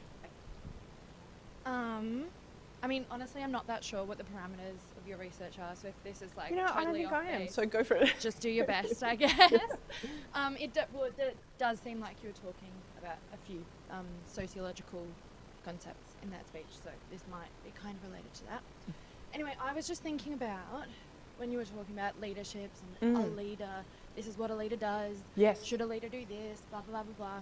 And I was kind of thinking about recently, there's been this like huge increase in like, you know, schools and TV shows and stuff, everything like for children, saying like, you can be a leader and you can be a leader. We're going to create a small army of all these leaders and leadership programs in kindergartens and in primary schools and everything. Yes. I think you know, growing up, I did like I think 3 different leadership courses before I left primary school. Right. And it's a bit troubling to me because we can't have a country full of leaders. Yes. Right. And I was wondering, I have my own theory on like why this is happening. I think it's kind of symptomatic of various issues kind of brewing up in our culture. But would you say that part of that is because no one has like a real concrete kind of philosophical definition for what leadership is, and that because we've just been relying or accepting this kind of, you know, airy-fairy leadership, kind of abstract, not really meaning anything. But it sounds great, right? Yeah, exactly. Well, it sounds great. I mean, you know, who doesn't want to be a leader? Do you think that that is probably why we've got this weird thing going on? Oh, I love that question. And, you know, I think that's a really good point. It is everywhere. And one of the reasons I think that we have this proliferation of these leadership studies is because there's this black hole in the definition of leadership, right? Leadership is pointing us towards our goals and towards success, but no one defines what success is. Then it becomes the solution to any problem, right? And especially to anything that looks like a collective action problem, which is like all of the big ones at the moment. So yeah, I completely agree with you. And I think part of the problem is just conceptual, but as soon as I say, well, there are leaders and followers, well, no one wants their kid to be a follower, right? Everyone wants to be a leader. And so you get things like people saying, well, everyone should be a leader and there's self-leadership. I don't know what that means. Or you hear things like leadership is the pinnacle of the self-development journey, right? Which, again, I don't know what that means. It sounds nice, absolutely. And the moment you carve out leaders and followers, again, as you say, with a lot of fuzziness around what's a leader, then of course I want to be a leader. It sounds much better. And, you know, and it might be, you know, you raise an interesting point. It might be that this is the way that allows us to have a desirable outcome without any kind of commitment to objective values. So I think, yeah, sociologically there's a lot going on there, which is way outside of my field of expertise. But yeah, I really like that question. Thank you. All right. I'll wait for Zoe so I don't.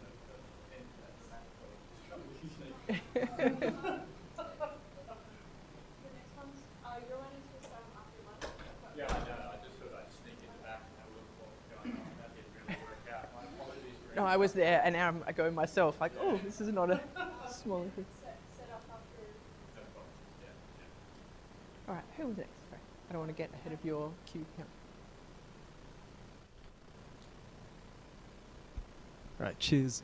Thank you for that talk. That's very interesting. I always love looking at philosophy about subjects which just seem to be normal outside of philosophy, and there's not a lot of discussion on it. But I guess I have 2 questions. One is sort of a clarifying question, and then the other one depends on that. In leadership, you said that most people kind of look for successful things and then post hoc rationalize a leader that that's the result of. So does that imply that leadership and leaders necessarily have to be successful or good? Oh, great question. I think absolutely they don't. I think this problem, this reverse engineering problem, happens when we identify success after the fact. So it's much, much easier to spot success and to talk about success. But also I think often we define success subjectively. And that, I think, you know, I was talking to people recently in the leadership, philosophy and management world, that's the hardest barrier, right? To say we define success subjectively. But I'm super committed to it because when I think about cases like, for example, do you all remember the cricket sandpaper gate case? So this was the case where it was taken to be completely wrong-headed to do this thing with an objective to winning, right? So what would be defined as success in that case is for a leader, we might never know, is for the leader or the captain in that case to absolutely squash that. Now that seems really different from something like 30 years ago, 40 years ago, when there was the underarm delivery, right? I don't know if you all remember that. That was taken at the time. This was like a serious national shame when you look at the newspapers. Australia was in the final stages of, I want to say, test match against New Zealand, and two of the players, the captain and it was his brother who was bowling, instructed his brother to bowl an underarm delivery, which was not against the rules at that time. They won the match, but it was kind of divided. It was like a national shame, and it was, for a while, people, you know, there was this really serious debate when you look at the newspapers. That's not considered a case of success, right? But it was more borderline. So I guess what I want to say is we do define success subjectively. It's not necessarily winning the game, winning the election, and that's when we often do the reverse engineering. So I guess I'm saying yes and. Like, yes, I absolutely agree with you, and this is one of the important ramifications, I think. Yeah. I don't know if that leads to your second question in a helpful or not helpful way, though. I guess that was most of my question, but I guess my sort of idea is that people will sometimes say, you know, they're a bad leader, or, you know, the leadership there was a failure, I guess. I don't know, can you be a leader and not be successful at all? Or I think so, and I think this is all the more reason to think about some of these questions, right? So it doesn't make sense to me to say, look, it doesn't make sense to me to say, look, if I'm constrained by circumstances, like the lack of preferential voting, then I'm a bad leader. That's all the more reason to say we need to look at compulsory or preferential or whatever logistical constraints, whatever contingent other causal factors might be happening, which is absolutely true.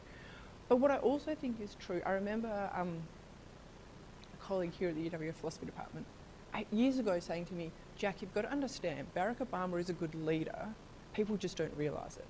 And it seems to me if anything's conceptually true about leadership, it's that that can't be true, right? I can be a good leader who's unsuccessful, but if I say I'm a really good leader but no one has ever realised that, well, I'm probably saying something that's just, by definition, not true, right? So, yeah.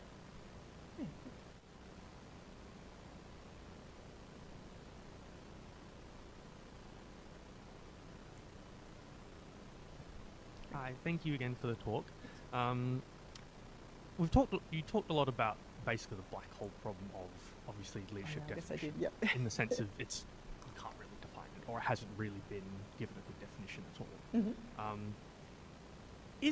Could you even say there's such a thing as leadership styles then, if you don't really know what leadership is? Would it be more closer to say it's closer to like managerial styles, for example?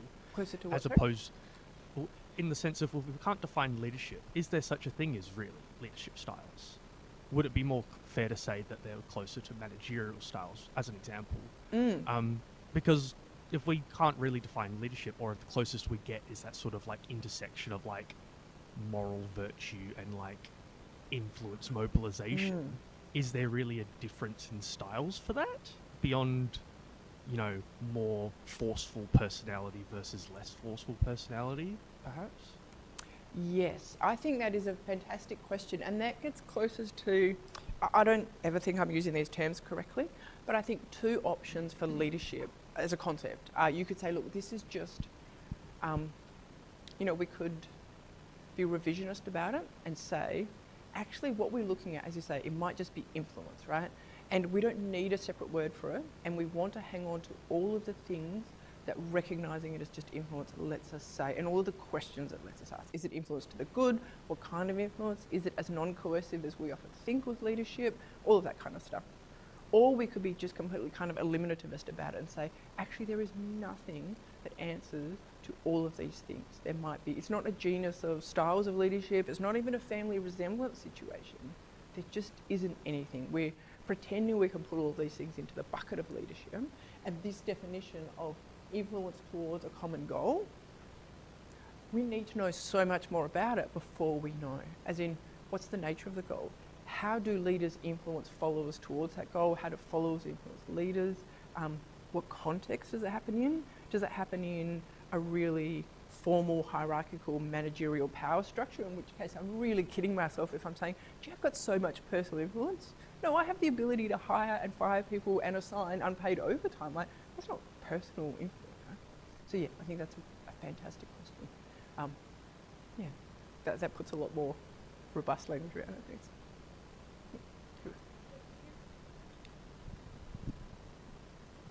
Hi, thanks for your talk. That was actually really interesting for me. I'm looking at studying sort of like the philosophy of power dynamics, essentially, and like trying to eventually like communicate like a lay language to describe those things in a sort of science communication kind of way, because I feel like society is missing that. So hearing your talk was actually quite affirming, because I've been sort of worried about you're in it. Is this really philosophy? Anxiety, yeah, exactly. Yeah. So, I have two questions. I don't know if we have time for that. Is that? We can do. I can always ask. I can ask you my career-related question later, if that's all right. Yeah. So, in regards to your material, there seem to be like these roles within society that, like, regardless of like sort of how we define leadership, they are certainly vested with the formal powers of leadership, right? Like the president or a CEO of a company or anything like that. It seems to me like there are certain, you know, regardless of how you criticize or enjoy these particular things in society, like you might have worries about the financial system or something like that, creates inequality, but they're creating a reasonable alternative for that seems to be concealed in some way, in like a Heideggerian technology sort of way, right? There's possible worlds that are concealed by the world that we currently have. So in regards to that, do you think that hierarchies are like a foregone conclusion based on like a cultural inheritance of what has come before us, or are they a necessary thing that I'm just reminded of, like, you know, every zombie movie that you see, you know, even that community of small survivors will coalesce around a reluctant leader or whatever, you know? I think that's a fantastic question, and I am not qualified to say absolutely anything about anything that comes close to Heidegger. But what I will say is that intuitively, that I do not think they can be natural or required, or what was the smarter word you used? Unavoidable, right? Let's say unavoidable. But the thing I am confident in saying is that if we give the game away by assuming that these structures of power that we call influence, a leadership, especially if it's naturalised to personal qualities, to this kind of sword in the stone approach, and that she's a real leader and it's something about making power benign and safe and attached to the person, then I think that's what gives the game away in even asking those questions, right? If I swallow that Elon Musk is just a really good leader, then I almost can't ask these questions. Or if I accept that the question is about, is Trump a good leader? You know, I've sat through presentations where people spend an hour honestly thrashing around, is Trump a fascist yet, right? Is he a good leader? And what troubles me is I cannot think of something that would delight me more if I were Trump than some academics in Copenhagen spending an hour wondering about whether I'm a fascist yet. No, man, let's talk about compulsory voting and preferential voting and the sheer lack of buying power of the middle class in the United States, right? Super boring to talk about compulsory voting and not gerrymandering, but man, that seems important to me, right? Even when I speak with people from the US who say, I don't know anyone who supports Trump. The majority of the population does not support Trump. But here's why we're in this situation, which is a really half-formed answer to your question. But I would love to ask you more about it later and what that means in parallel with your work. Yeah.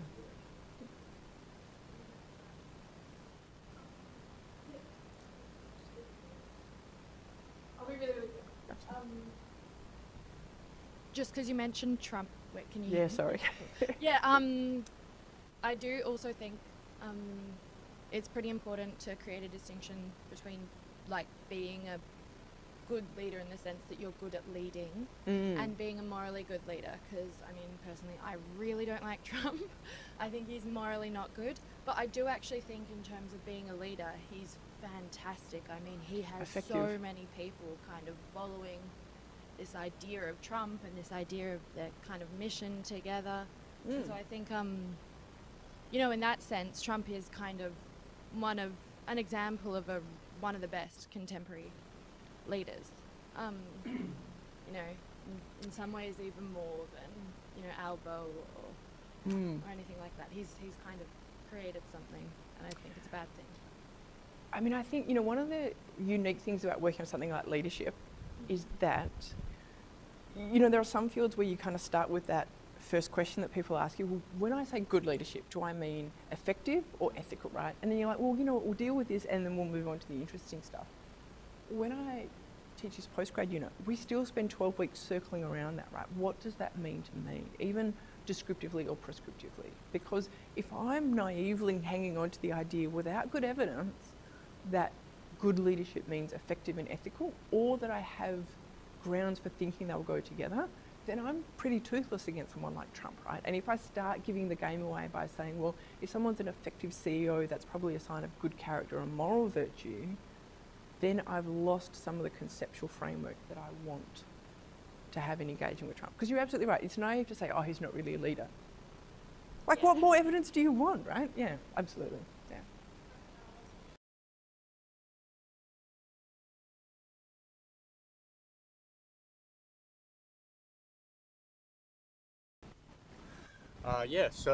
Like I said, I'm Dr. Heath Williams. I'm over at Notre Dame University here in Fremantle.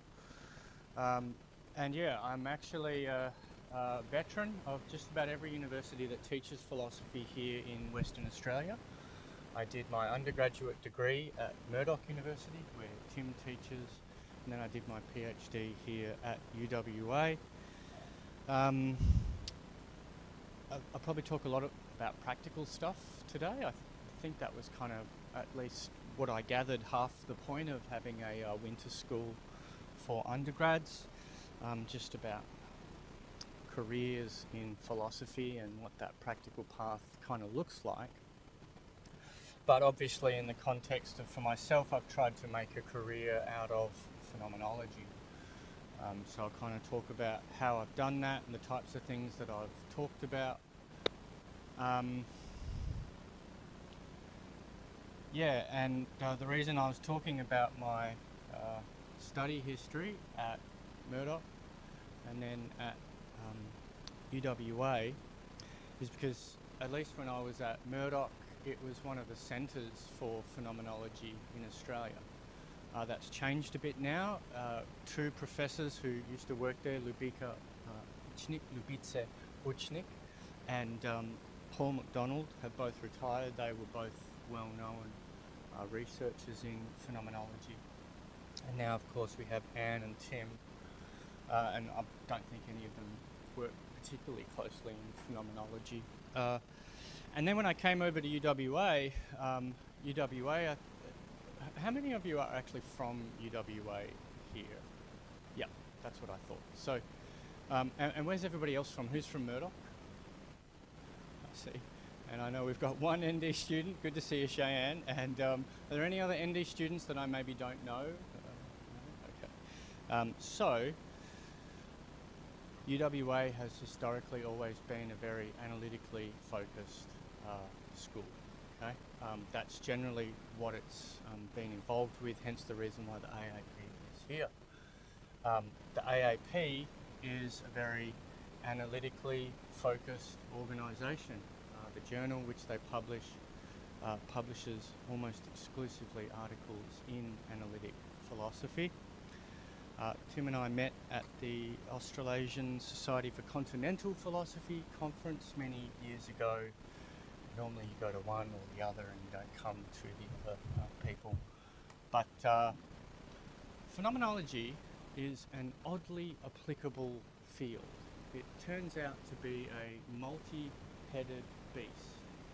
And my experience with being at Murdoch, where we had these phenomenology-focused teachers, people who were very good at teaching existentialism and continental philosophy, turned out to find a wonderful hybridization when I came over to UWA and began teaching here and began learning about what we might call analytic philosophy. And that kind of continues today. Like, I like to think of myself as an author who has a foot in many camps, but a home in none. And that's really how I started to feel by the end of my PhD. People at Murdoch weren't really interested in what I was working on, and neither were the people at UWA. But it turns out that there was a lot of interest in phenomenology. It's taken me to some really great places. Yeah, so I'll talk about all that as we go. So that's just a way of preamble about phenomenology. So what I'm mainly going to do, just looking at our slides on the left here, there's really three divisions that I want to talk about today. The first is the hardcore philosophy stuff. Okay? Most of you, I guess, what we call self-identify as philosophers. So you may be interested in finding out what philosophical phenomenology consists in. So we'll talk about that to start off with. After that, the reason that phenomenology is such an innovative field is because it's found a wide degree of application in some very many surprising places. One that I'll talk about briefly is what's known as the Catholic intellectual tradition. It's the type of philosophy that we like to specialise in at Notre Dame, obviously being a Catholic university. But it turns out that many well-known Catholic philosophers were phenomenologists, something I didn't know until I began working there, as a matter of fact. We won't talk about that for too long because it's not what most people are interested in. What we will talk about towards the end are these other two practical applications. One is to the hybridized cognitive science space, and the other is to qualitative research, qualitative phenomenology. So one thing I'll say is that that's just a couple of the different facets that phenomenology has been applied to. Yeah, and no matter what your discipline or domain, I think there's good reason to be interested in what phenomenologists have to say. So let's talk about the philosophy. Being a Husserlian phenomenologist in particular, but any phenomenologist of any stripe, puts you in a very strange predicament. Because Husserl, the man who invented phenomenology, Edmund Husserl, whose breakthrough work, The Logical Investigations, was published in 1901, is, by some people's lights, the great-granddaddy of continental phenomenology. But his project in The Logical Investigations looks very different to what you might learn under the rubric of continental philosophy today. In fact, it's far similar to what you would probably learn if you did a course in analytic philosophy. So he publishes The Logical Investigations. There's three phases for Husserl: early, middle and late. The early is The Logical Investigations. So, what is the purpose of The Logical Investigations? As the name suggests, around the time there was a lot of debate about what logic was as a discipline, and also about what its foundations were. Okay, you had a tradition of stemming from British empiricism, but it was also prominent in Germany around the turn of the 20th century, that was trying to reduce logic to rules of human cognition. Okay? So the argument would kind of go like this. One common law of logic, fundamental axiom, is the law of non-contradiction. Okay? Proposition can't be P and not P at the same time. Okay? So the psychologistic take on that type of logical axiom goes as so. The reason that that axiom is true, what grounds it and what gives its validity, is a fact about our human psychology. We are unable, psychologically, empirically, due to the nature of our cognitive architecture, to entertain those two propositions at once. So, like I say, this was coming out of British empiricism, or a tradition related to British empiricism.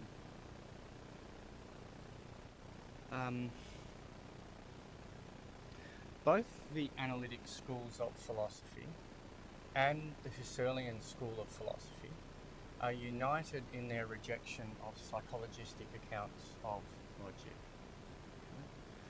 At the turn of the 20th century, we have Gottlob Frege and Edmund Husserl publishing all of their masterworks, and they're saying very similar things, which is that the nature of logic and the nature of logical axioms is sort of ideal.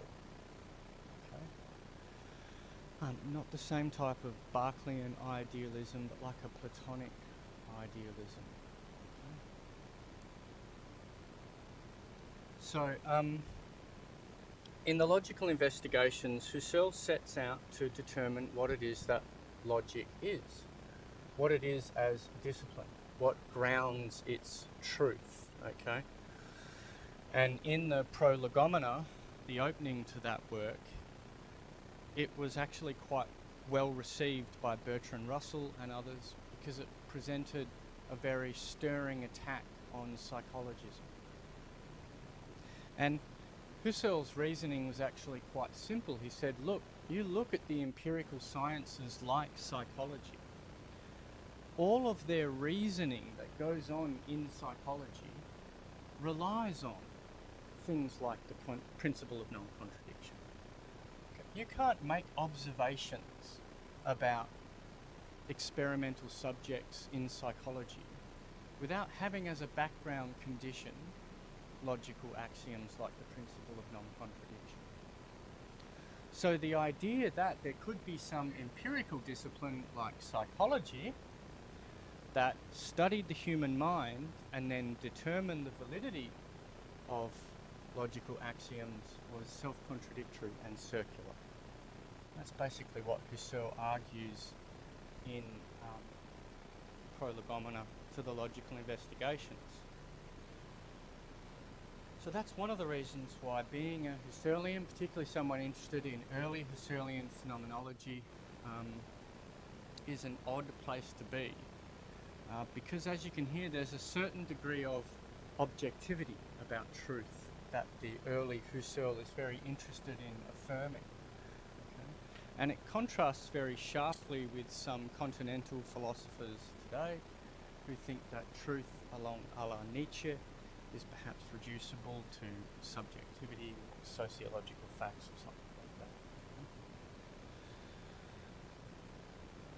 So he gets to the end of the logical investigations and he says, look, the problem here is that logicians, empirical scientists, philosophers, they don't know what they mean when they use certain words. We don't have a method of clarification. The fundamental starting point of phenomenology, according to the logical investigations, is that the best way to clarify a concept is to go back to its phenomenological givenness, the way you experience or have experiences of the concepts in question. So we need to know about concepts like evidence, truth, givenness, perceptual concepts, and so on and so forth.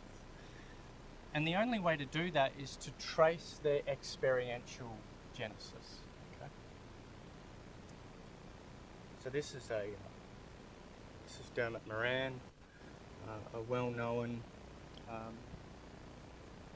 Husserlian expert alive today, probably the most well-known Husserlian expert. And this was something that Husserl said in the logical investigation. He says, it's not enough to merely work with signs and empty symbols and to refer to things in their absence. Rather, all genuine thinking must finally be secured by relating it to direct, immediate intuition of objects in their presence. Objects is used very broadly there to include propositions, ideal objects like numbers, concrete, spatial, temporal objects. Okay? So what we need to do in order to conduct phenomenology is to go back to the way that all these different classes of objects are actually given to us in our consciousness. That's the phenomenological project. That's what philosophical phenomenology, both in Husserl's day and today, largely consists in. One thing worth pointing out is that the early Husserl of the logical investigations thought that this project was supposed to assist and aid the scientific project. Right?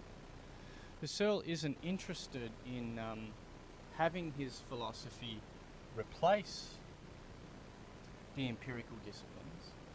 What he thinks is that the best way for the empirical disciplines to progress is to do so on a really firm footing. What we require is a theory of knowledge. And the best way to get a truly secure theory of knowledge is by clarifying all of these fundamental concepts by going back to their givenness in consciousness. So as you said, it's perhaps a very different discipline, or different than the way you might think phenomenology as a branch of continental philosophy looks like, or at least I think it might be different than what you think. I don't really know what you think.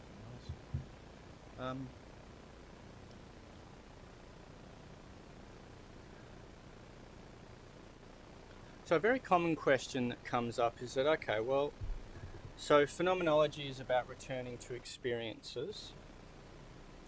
Surely experience is just subjective, right? If that's the way we do our philosophy, by returning to consciousness and looking at consciousness and experiences, how are we to make any objective process, any subjective movement forward, objective movement forward, sorry. How are we going to progress if your experience is private and perspectival, my experience is private and perspectival? So how can there be this meta-science that grounds all this other science based on all these individual subjective perspectives? So here is what Moran says again, the quote in the box: phenomenology is a science of essences. It is a new sort of object, distinct from the individual contents of empirical intuition.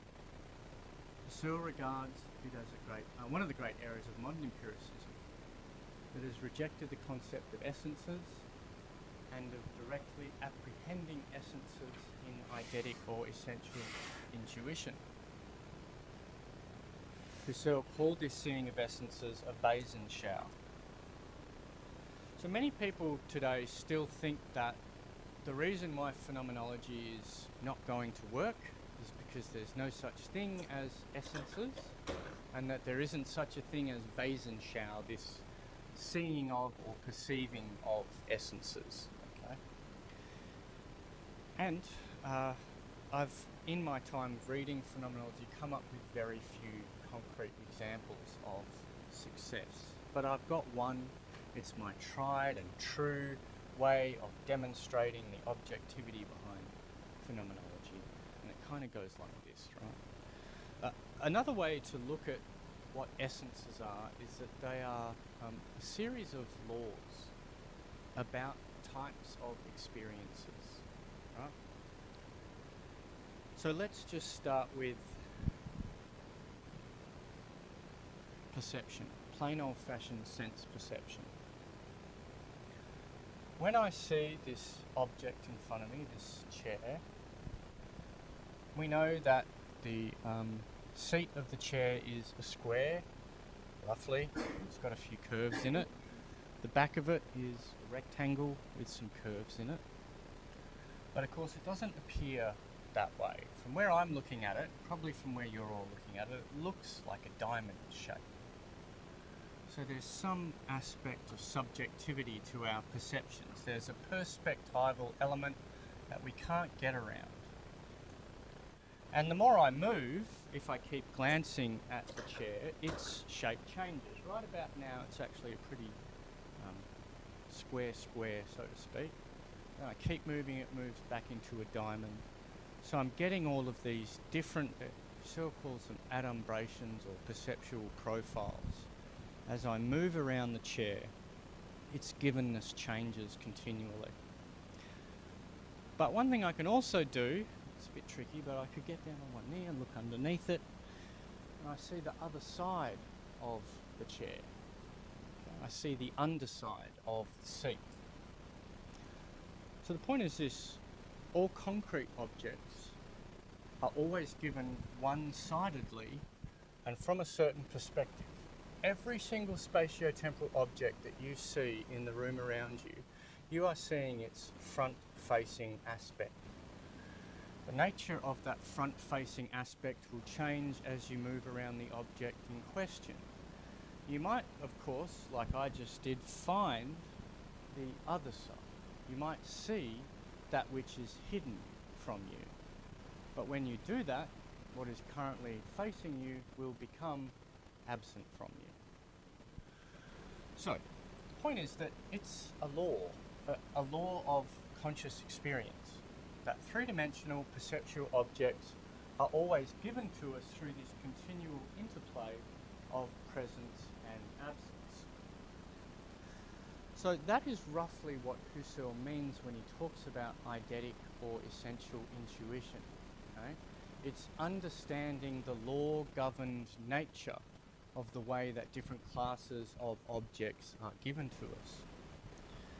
And a lot of phenomenological work today is still trying to work out all the different ways that these types of experiences that we have, all the different laws which undergird them. The field that I worked in was social cognition, and what I talked about a lot was this thing called face-to-face empathy. And there's actually a similar type of interplay that happens in face-to-face empathy. When I look at you guys, all I see is your faces. What I want to know is your thoughts. You imagine, out of interest, what you imagine students are thinking is, gosh, this is boring, when is this going to shut up? Out of interest, I think all lecturers think that when they're in front of class. It's tough, this job, you know. The point is that that's what's known as mind reading. Okay? I attribute a thought inside your head.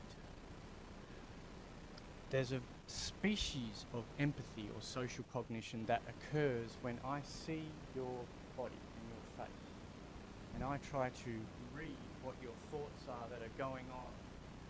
But of course, unlike the spatio-temporal object, I can never get to the inside of your head to see the thoughts in the same way that I can peek underneath the chair and see the underside. So that's a difference in essential structure between bodily empathy and the perception of spatio-temporal objects. Making these types of observations is what doing phenomenology in the philosophical sense consists in. I was going to talk about all this stuff. You know, the other thing about being a lecturer is you spend all this time thinking about all the things you're going to say, and then you get talking and you never talk about any of them.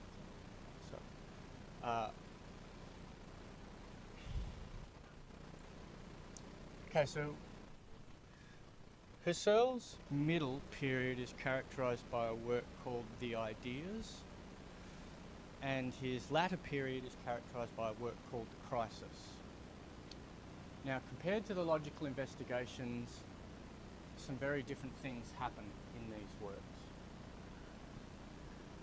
The picture we get in the logical investigations is what we'd probably call realist. What that means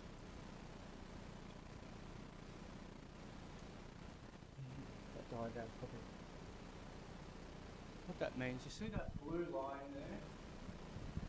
I've drawn this on the other side, on your left-hand side. That's what's going on inside the skull. That's actually not right. That's what happens conscious in our experience. You have the subject, they have the mental act. sees an aspect, profile, but it intends an object, and the object is beyond the blue line. This is what makes Husserl in the logical investigations a realist. Even though he talks about all these modes of conscious givenness, he still thinks that what is ultimately given is a mind-independent object. So he's an objectivist. He thinks objects really exist, and they really exist independently of the mind, and we actually know something about them. This is what puts him in really good company with guys like Russell and Moore, who are very busy trying to reject the Hegelian model of idealism and the Berkeleyan models of idealism, who are unequivocally and unapologetically realist. Husserl is in good company in the logical investigations. But then in his middle period, things change, much to my disappointment and the disappointment of many people who were around him at the time. In the middle period, he publishes this book called Ideas, and that blue line seems to have moved. And all of a sudden, the object seems to really be just another facet of conscious experience. The profile is kind of given its being by consciousness. So unfortunately, Husserl is often accused in his middle period of being an idealist. And those battle lines between realist and idealist phenomenologists are still alive and well today. And it will say a lot about the type of phenomenology that you're interested in doing as to whether or not you end up coming down on the side of realism or idealism. As a phenomenological realist, I relate just as much and enjoy reading analytic philosophy as an analytic philosopher does. Okay? The idealist species of phenomenologists tend to talk to other continental philosophers, particularly other Husserlian phenomenologists. The other thing that happens in the later period is Husserl writes this book called The Crisis. And in the Ideas and the Crisis, what Husserl says is, look, the being of consciousness is transcendent. It doesn't rely on its being for the empirical world. He actually says the empirical world could vanish and consciousness would persist. Okay? And so, the sciences, in their attempt to understand consciousness, are on the wrong track. So what tends to happen for people who are adherents to the middle and latter periods of phenomenology is that they become very critical of the attempt to reduce consciousness to physical states. Talk a little bit about the Catholic stuff, because I find it quite interesting. So yeah, I said I was going to talk about practical stuff. You can probably already tell that if you decide to become a Husserlian, there's lots you can work on. There's lots of different ways that you can pivot. You say, look, I'm a Husserl scholar, and so therefore I can talk about the stuff that your department is working on when you apply for a job. I know that might be a long way away, but there's nothing wrong when you decide to choose your research project of choosing something strategically. Okay? You don't want to pigeonhole yourself into working on stuff that nobody else is interested in. And the more different fields that you can say your work applies to, then the more chance you have of being able to answer questions on selection criteria when you get there for a job. And what I wanted to kind of bring home by talking about phenomenology is if you do make this your field, it gives you lots of different ways that you can answer those selection criteria. Yeah. We're still in the field of philosophical phenomenology at the moment. And philosophers, by becoming a pure philosopher, you are already limiting the types of jobs that you can apply for and the types of departments that are going to want to hire you. Increasingly fewer and fewer departments are interested in just philosophers. You have to be interdisciplinary. So we'll talk about that in just a second. Before we do, just talk about the fact that one of the things you can also talk about if you're a phenomenologist is the relationship between phenomenology and Catholicism. I'll get through this quickly. Just bear with me because it is relatively interesting, I think. So in 1879, Pope Leo XIII produced what they call an encyclical. An encyclical is sort of a direction that the Pope gives to the Catholic world about what they want them to do. This one was called Eternal Patris.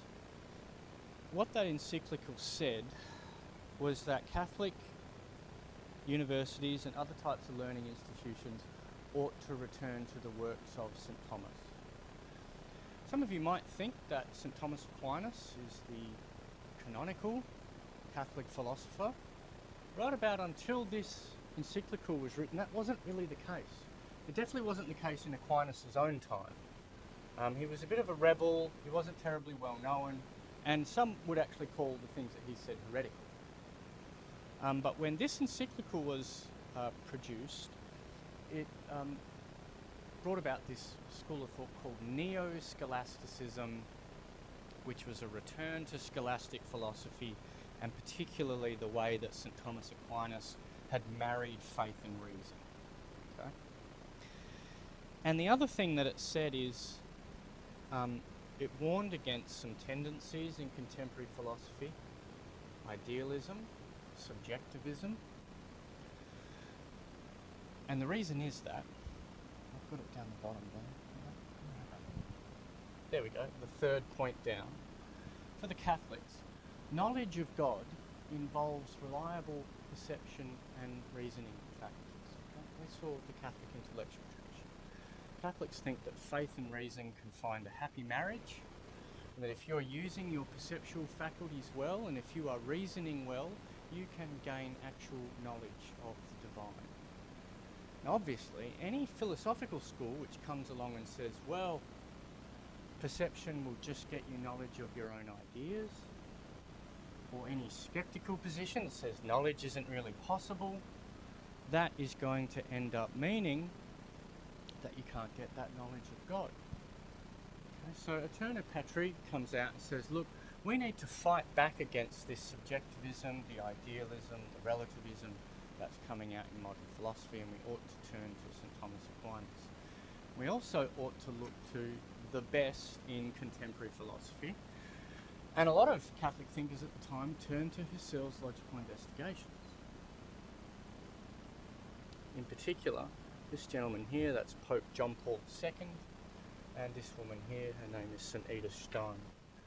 Edith Stein actually worked as Husserl's assistant and was good friends with him until he sandbagged her for a job interview that she went for. Before Pope John Paul II became Pope, his name was Karol Wojtyla, and he was a phenomenologist working on the notion of human action. So look, we won't talk about that too much more. My point is that, again, phenomenology gives you all these different ways. Like, before I went for the job at Notre Dame, I didn't actually know that phenomenology was so interesting to Catholic thinkers. But they asked me on the job interview to talk about how my work ties into the Catholic intellectual tradition. And I started digging, and hey presto, it turns out it definitely did. Okay? People like talking about phenomenology and using phenomenology for lots of different ends, okay? Including these thinkers here.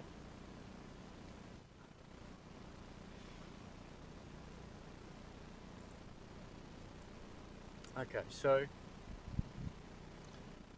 the other thing you'll probably know if you are good analytic philosophers is that probably the most pressing problem in analytic philosophy today is the hard problem of consciousness. Since St. David Chalmers, I think his name is now, wrote a book called The Conscious Mind, the hard problem of consciousness has been centre stage in analytic philosophy. I'm sure many of you have done classes with class, an expert is working on the topic. So the history of analytic philosophy of mind in the 20th century is largely a history of the attempt to solve hard problem of consciousness or one of its iterants like the mind-body problem. Okay? One of the reasons that I became interested in phenomenology is because, as you could probably tell, Husserl in the logical investigations was a very hard-nosed type of philosopher.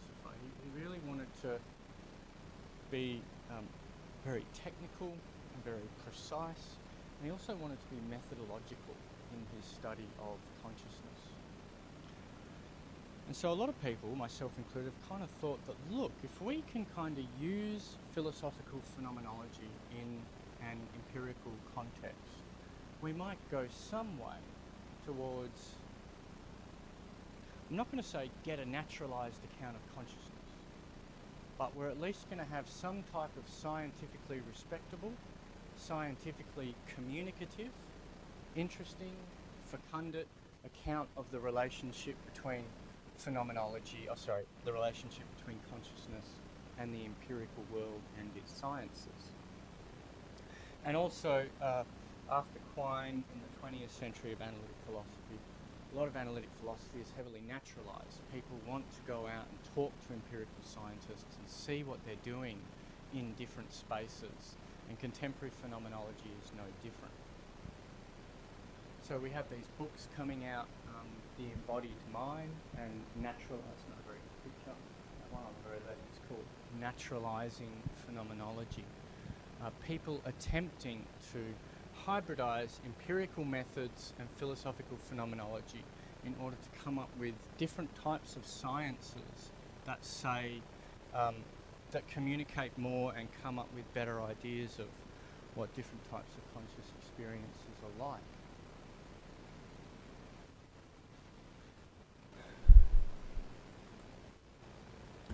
And hence we have this journal. It's called Phenomenology and the Cognitive Sciences.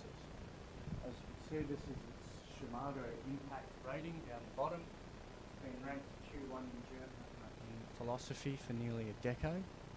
Generally not terribly well appreciated by cognitive neuroscientists until much more recently. And you can see that particularly in the past couple of years, cognitive neuroscientists are more interested in the types of things that people are writing about in phenomenology and the cognitive sciences.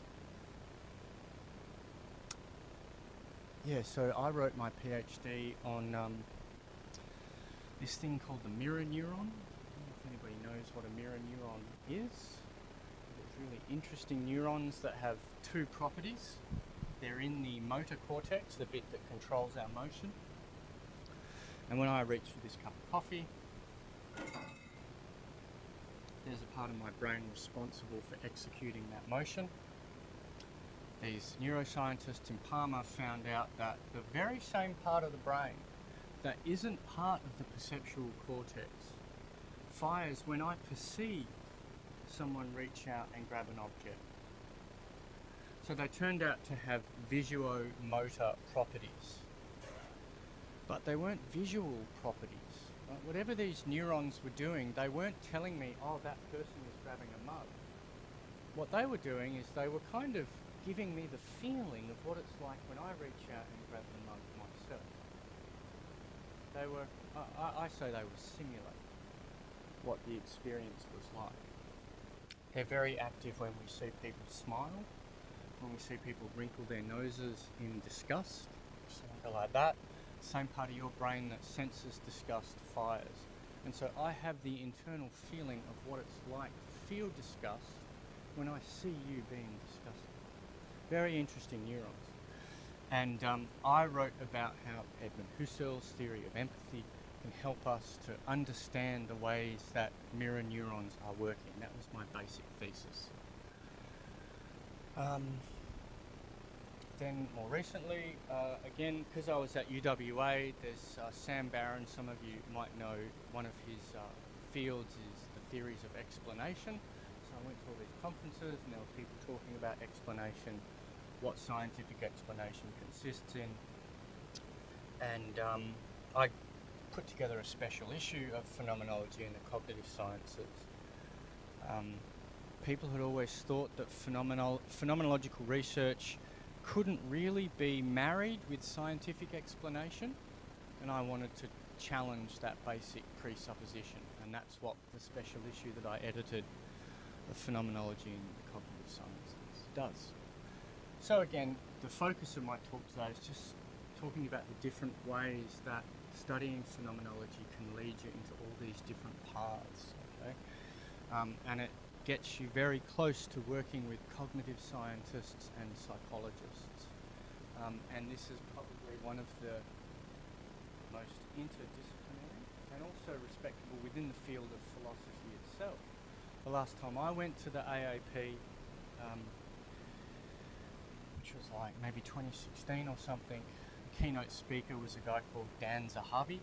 He is the most he edits this journal.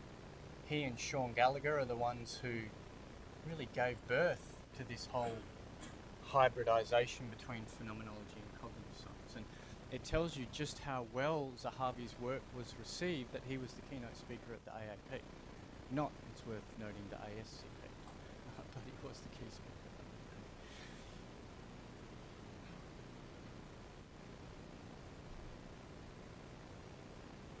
Alright, so I'll just talk about one more thing before we finish up. I'll probably go to about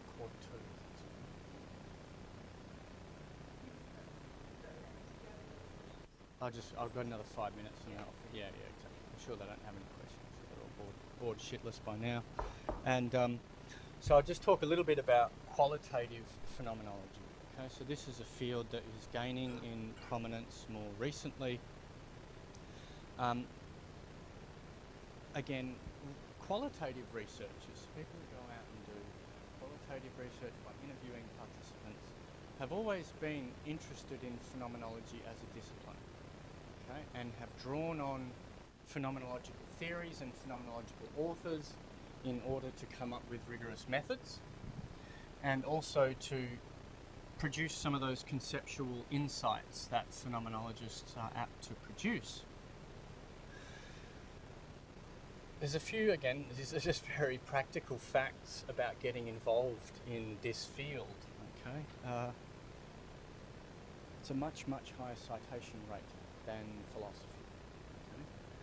If you can start working with qualitative researchers and come up with a hybridized paper, it is much more likely to get cited than an article published in Philosophical Journal. Frank confession, I think my H index is now at like 5 or 6 or something.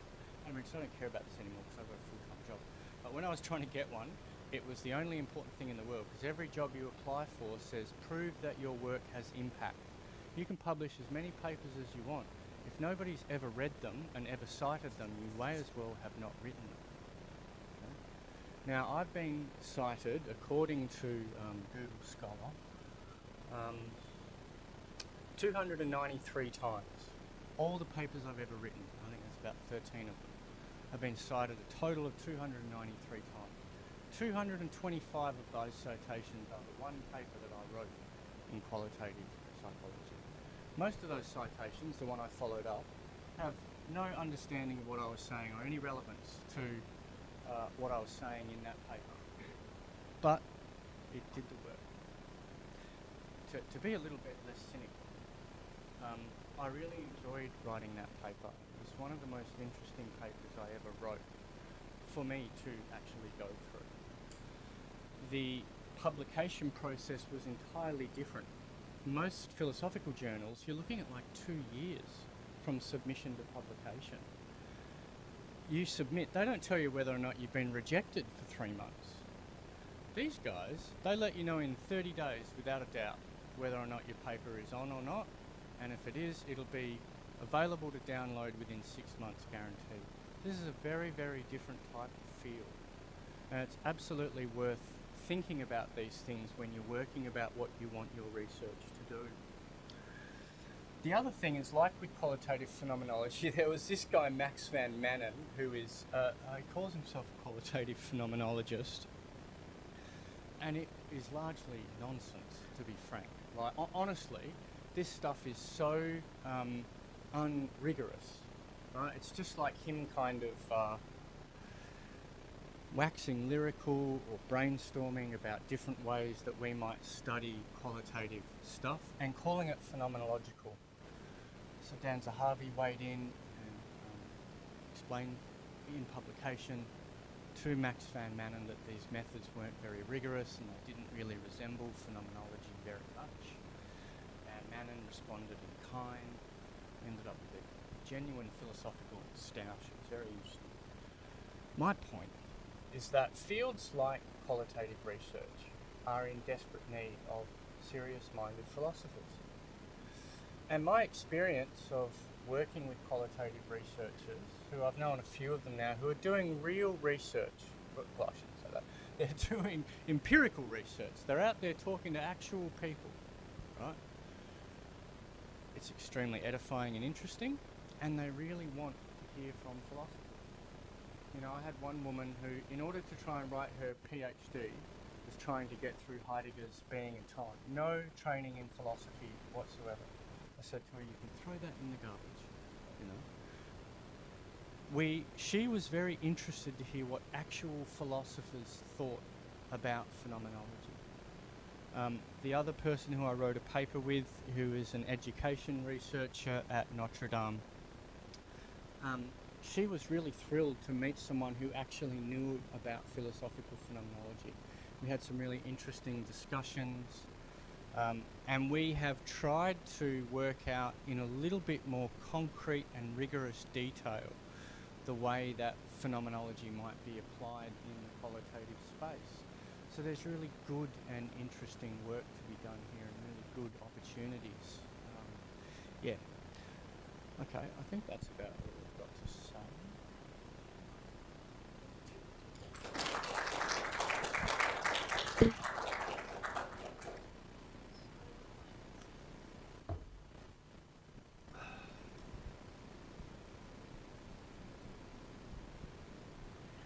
So first of all, thanks for that talk. I think it's definitely been the most interesting one so far. Oh, that's very kind of you. Yeah, did you hear that, Tim? Yeah. Oh, whoops. I should have looked around, sorry. So I don't have any background in phenomenology, so I was like very interested in sort of what you were talking about at the start, with like the little sort of mini introduction to Bristol. And you had me like right up until about the chair example. So my question was basically, you were talking about like this notion of like seeing in essences. Yeah. And I just wondered if you could explain a bit more like how that relates to the chair analogy. Ah, okay, sure. All right, so I think maybe one of the easiest ways to explain it is to put it in a more familiar idiom, a priori intuition. So that's really what seeing of essences is. Okay. So if I tell you that Kant's example is that all physical objects are extended, I think that's an a priori claim.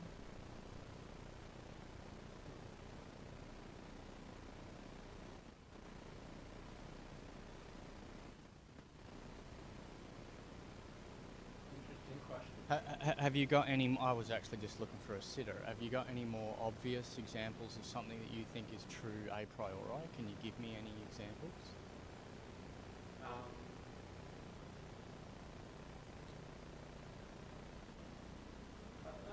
I think that's a good one. Yeah, I think that's a pretty standard one. So the point is that the reason that is a priori is because, as the word suggests, you cannot go out. If I said to you, oh, you know, I went out and I had an experience the other day and I found a non-extended physical object, you wouldn't go, oh, really, show me. But what you'd say is, man, you don't know what the word physical object means. That's what makes it a priori.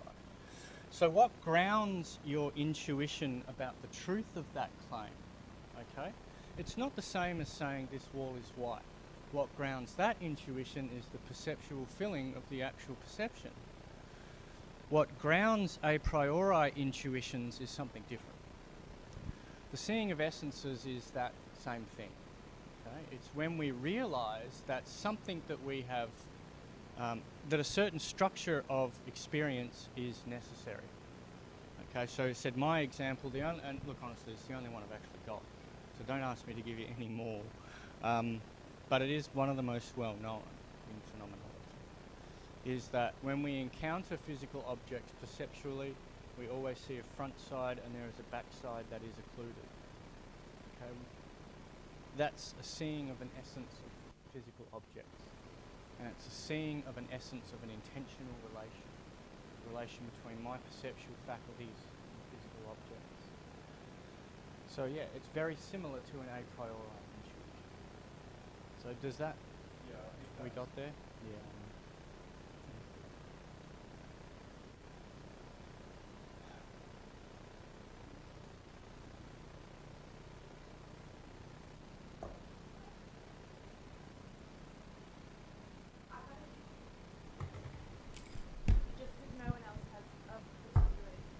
Well, we could just have a longer break if you want. This is not related really at all. This is actually just about the neurons. Oh yeah. When I watch like the Olympics, does that still happen? And Yeah. also, extending on that, if I watch a lot of, Olympic diving, Yeah. would I be slightly better if I tried to do a dive like that than I would be if I hadn't watched quite so much Olympic diving? Yeah, all really good questions. The short answer to those questions is that we don't have fMRIs good enough to answer those questions. Yeah.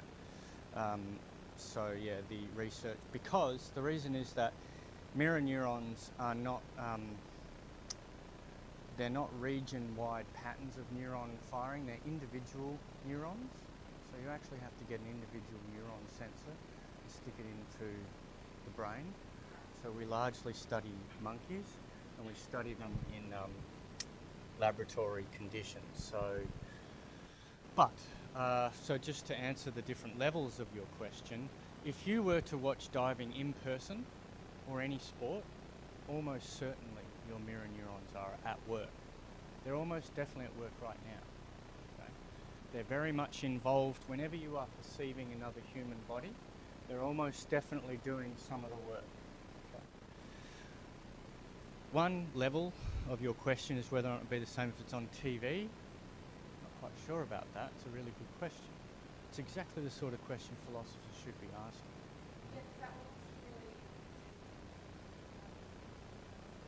Yeah, exactly. Exactly. Or, the news and a lot of violence on the news. Yeah. Okay. Interesting. And so another good question, and one that I raised when I was in my research, because I was thinking about social cognition. Okay, if I see that you're angry at me, I sense that anger bodily. What about if I just imagine it, right? Because as my partner is prone to point out, I'm a little bit autistic, so I spend a lot of time on my own thinking about what people think about me. Right? It's just, I'm also quite a resentful person, so this is just how it works out. So if I imagine someone's body, the mirror neurons work. We don't have an answer to that yet either. That was right about when I was working on this topic where the research was up to. Okay, because people were starting to debate about whether or not that type of imaginative empathy is still bodily. And the mirror neuron theorists, one of the accusations that was being made of mirror neuron theorists is that they wouldn't be able to give a very good account of imaginative empathy. And I kind of said, well, why not? But yeah, and so just to move on to the next level of your question, you're asking about whether or not you get better at things as a result of mirror neuron activity. Again, we don't have a concrete empirical answer. What would you say? What do you reckon? I'd like to think so. I feel like intuitively I think you probably would. And I also feel like this might extend to kind of childhood development, right? Yeah, like exactly. when you're talking to your baby and you're saying, oh, look outside, look at the sunshine, you're kind of smiling, and then they're learning to associate. Well, this is all speculative. I don't know That's what we that do much here. about child Yep. psychology. I'm assuming they're looking at that and kind of learning, in a sense, Yeah. to smile when they're happy, Yeah. or to, like if the baby bonks you on the head, you want to say, ow, Yeah. that hurts. So they're Yeah. learning to make those connections. And I would Yeah, say yeah. probably you would get better, but that's not necessarily a good thing, because of if that extends to TV and also cartoons and video games, that has, Yeah. you know, some That's weird good. consequences. Sounds like a PhD project to me. And the other thing is that sports people are also another really relevant example here. Okay, professional or even unprofessional athletes spend a lot of time watching other athletes, either in person or on television, in order to hone their own game. An important part of expertise, a lot of it is implicit, but some of it is explicit. A lot of getting an expert at a particular physical activity involves explicitly analysing the movements that other people make when they're doing that activity, and there's almost it almost is definitely the case that for sports in particular, mirror neurons are active when that's happening. So again, the idea here is that, look, we have some neurological evidence which is shown to us that kind of living through the movement as it's happening internally is really important to the actual experience, right? I also just want to ask, like, to what extent do you think that this helps facilitate empathy, like real emotional that's empathy? a very good question. Yeah, it's a really good question. I don't have a good answer to that. I'd like, actually, just to give you another example of the way that phenomenological research can be applied. So Edith Stein, who I didn't talk too much about, she was a Catholic saint. She wrote, when she was working under Husserl, the theory of empathy. And I've got a student at the moment who's just put in for a PhD postdoc at the Forrest Fellowship. And what they're arguing is that, look, what Edith Stein says in her phenomenological account of empathy should give us some really good resources to understand empathy deficits in autistic people, or so-called empathy deficits. She's kind of doing a bit of work where she's challenging the canonical account of what empathy is, and the idea that autistic people are non-empathic, by returning to what different phenomenological authors tell us about empathy. Right? So yeah, I don't have an answer to that question, but I can tell you, and not just non-trivially, that's a really good question. That's the sort of question you can easily pivot into a PhD project, postdoc project, something like that. Was it Edith Stein? Edith Stein is her name, yep. Okay, I'll have a look at her. And I'm at ACU, so they'll like me. Oh, great. Yeah, well, if you're at ACU... Looking into this sort of a thing. There are some Edith Stein experts at ACU. Are there? Do you have any, like, names that you could... I'll have to have a look online. I'll talk to you after. We won't subject everyone to all this. Yeah, so, yeah, and look, they'd love it if you worked on Edith Stein, yeah, for sure. Yeah. And again, another interesting thing about Edith Stein is, of course, obviously she's a woman, and she's one of the very few women who were involved in the early phenomenological movement. So I know that there's a lot of publication opportunities and even research funding into looking at women who are philosophers, underappreciated philosophers, particularly in phenomenology around in those early days. So. Okay, great. Thanks so much. I'll stop hogging all the conversation That's okay, now, but thank you. All right. I think that will be the last question for now, so we can take a short break before coming back for the round table. But thank you again.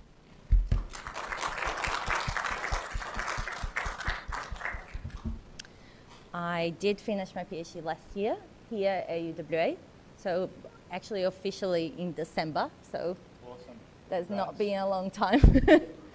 Thank you. Yeah, and I've been working. That was this. Continue. That was my fault. I've been working as a project coordinator and a research associate here at UWA as well. Yeah. Great. And I guess all the introduced already, but would you like to say briefly where you're working and? Okay.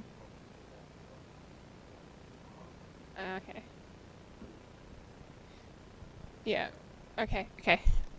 Would the rest of you like to go through where where you're working now and like briefly what your journey was to get there?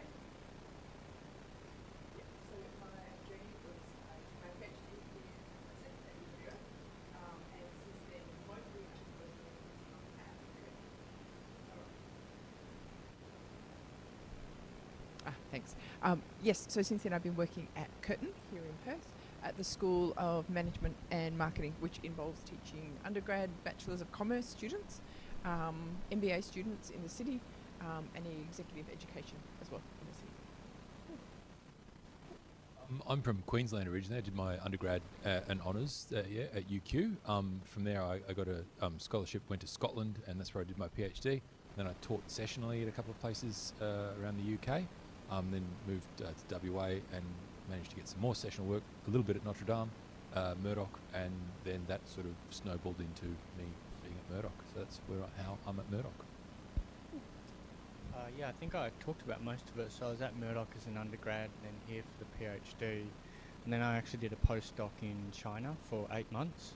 That was supposed to go for the rest of my life, but COVID shut that dream down. And then after COVID, I was just doing sessional work and applied for a job at Notre Dame, and they took me on, and now here I am.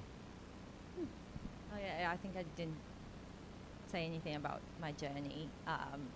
I am from Brazil, as it's clear in my accent. I did my undergrad in science, so I did in biology.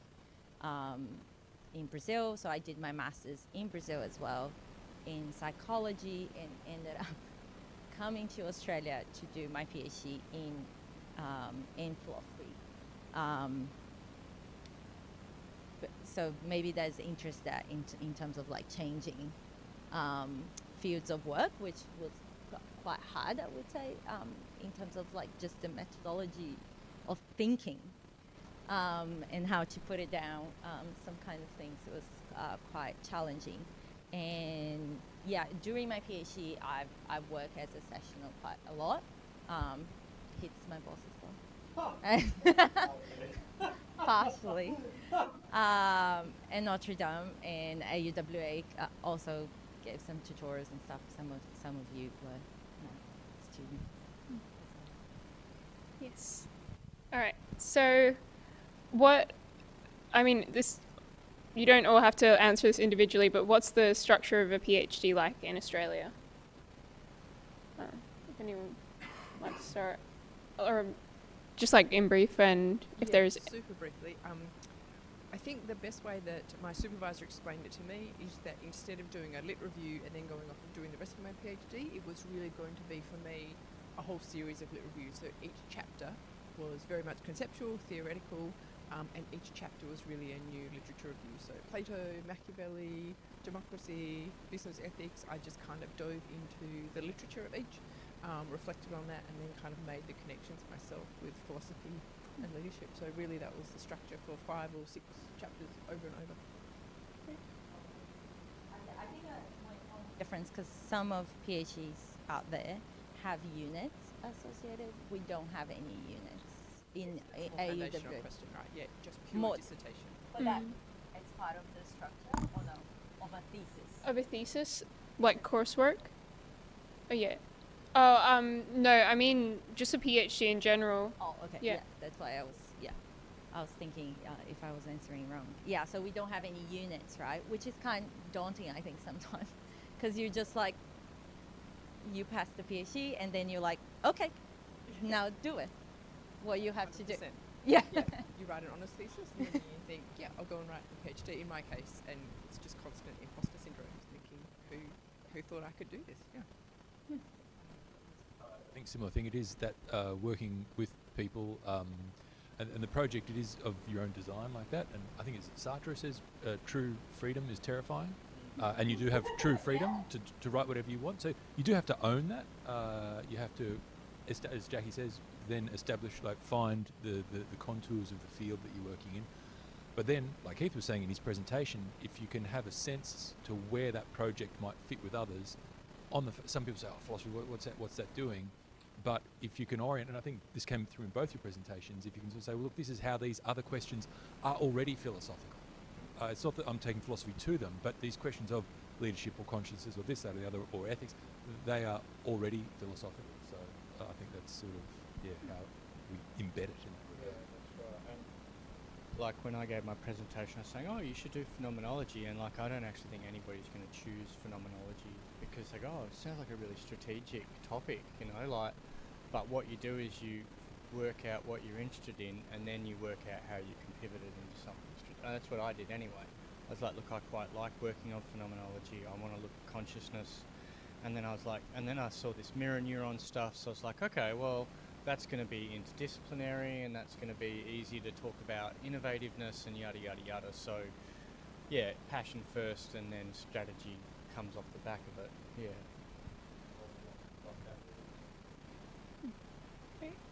Thank you all. So, talking about PhD programs, what is your top tip for being competitive when applying? Actually, can I just get a first class honours? Would probably be the best tip. Like, I'm not quite sure if most people do that, but I had always thought that that was what you aim to do, is via first class honours. And at least my journey, that's what got me into the PhD, and that's what got me what is now called a RTP stipend. So I've got a few honours students right now, and I've just said to them, look, this is it. But, oh, I don't mean to be quite so dramatic, but I was like, look, if you can get a first class, you're in a really strong position to probably get a scholarship, and if you get a scholarship, you're a good chance of completing. So Yep. So I think it's a good thing for you to actually be here. I think that's part of being competitive. Like knowing the people that are doing the things that you're interested in. So part of how I got my PhD was that I met Rob in a conference. Rob was my supervisor. Met him in a conference in 2015 when I was undergrad, finishing my undergrad. And I already knew him, right? And when I was ready to do my PhD, and I decided that I was really going to change to philosophy, I've sent emails to people that I met on a philosophy conference that I went, right? In terms of what do you think I should do? Who should I contact? What kinds of programs are good? So people are usually open to those emails, right? And to reply to you and like help you in that process.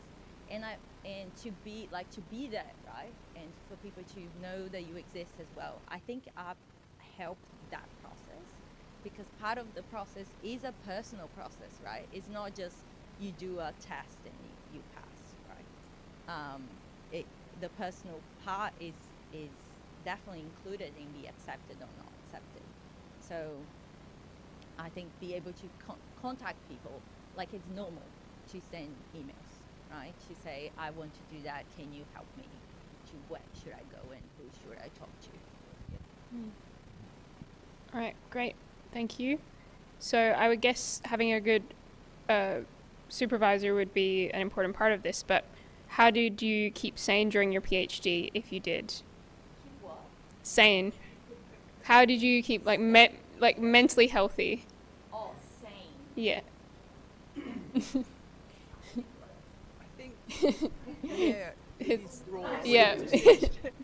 Yeah, I think, look, I don't, without being glib about it, this is a genuinely serious question. And I think the best advice I got and the best support network I had was when I first enrolled in the PhD. And there is that difference between the first class honours, which gets you through the door, versus how do you actually set yourself up for success over those few years.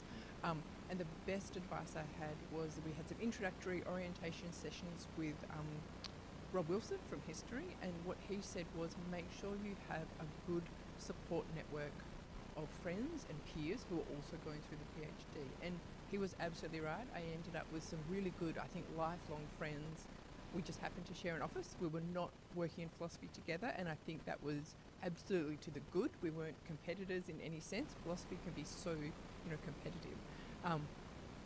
But I think when you're going through the PhD, no matter how close anyone else is to you, You have that close relationship with your supervisor, which can be good, it can be fraught, but there's no one else who, it can be really solitary and really lonely, and I think you need those friends who can really pick you up when you're having that week where you're just beating yourself up because you haven't got much done that week, or when you're really stressed, or you've had a meeting with your supervisor and you're not really sure what to expect or where to go. Having those friends and those peers who can say, yep, I absolutely get where you're coming from, is really, really important, because I think it is very solitary. There's no one else that knows this project and is in it and cares about it as much as you do. Maybe other than your supervisor, but that's different, right? Their position is different. So having those peers and friends who can really sympathise and listen to you, even if it means all working at someone's house one day when you're all super grungy and in your tracksuit pants, and one person's close to tears and another person's picking them up, it's just invaluable, I think. If I can add to that, I think also as a so certainly those networks, but also I think if you're having to explain your project to others, that helps, because sometimes we all know you get stuck in areas, but then if you have to explain it to someone who's in a cognate field or a close field or a not necessarily sympathetic field, and you have to sort of step outside yourself to explain what it is you're doing, that can help, because too many PhDs begin but don't finish. Too many people get bogged down in them. Yes, life happens and other things go on, and commitments, etc., but a lot of people just seize up, and I don't know what the stats are, but there's a lot of, for all the people who embark on them, a lot fewer finish them. And so if you can see yourself, see the sense in which it is just a writing task, it is completable, it's not going to be perfect. There's the night sky out there and it's just a particular constellation, that's all you can do. But then if you're having to explain that as you go to people, go, what's your intro, why have you done it this way? I think that would help give it some structure in what is an otherwise nebulous undertaking. Yep. The PhD, because it's something that you chose, right? And you were writing, and is your kind of positions, ends up being very close to like who you are, right? So that it's a kind of different work from normal work, right? Because it's really close to your identity in a way. So sometimes it's hard to separate yourself from the work that you're doing, and your life becomes your PhD, or your PhD becomes your life. So I think part of the sanity is also to be sure that you separate yourself. Maybe this is not like this happens a lot. Just to say 4 years doing something, you really fully immerse in that, and be able to separate yourself from it and like do other things, right? With other people, in other situations, people can be, sometimes it helps to be very treated as work, right? Come 8 to 5 and like not touch it on weekends. Sometimes it's hard to do that, but I think it helps a lot to have that kind of compartmentalization in terms of sanity. All right, thank you. I think that's some very good practical advice for people, especially, and if they're considering whether to go in to it or not, with how you've described it as how full on it is and wrapped up with your identity and how committed you have to be. So after your PhD, or potentially during your PhD, what was your experience with searching for your first university job, and then how did that change as you got different jobs throughout your career?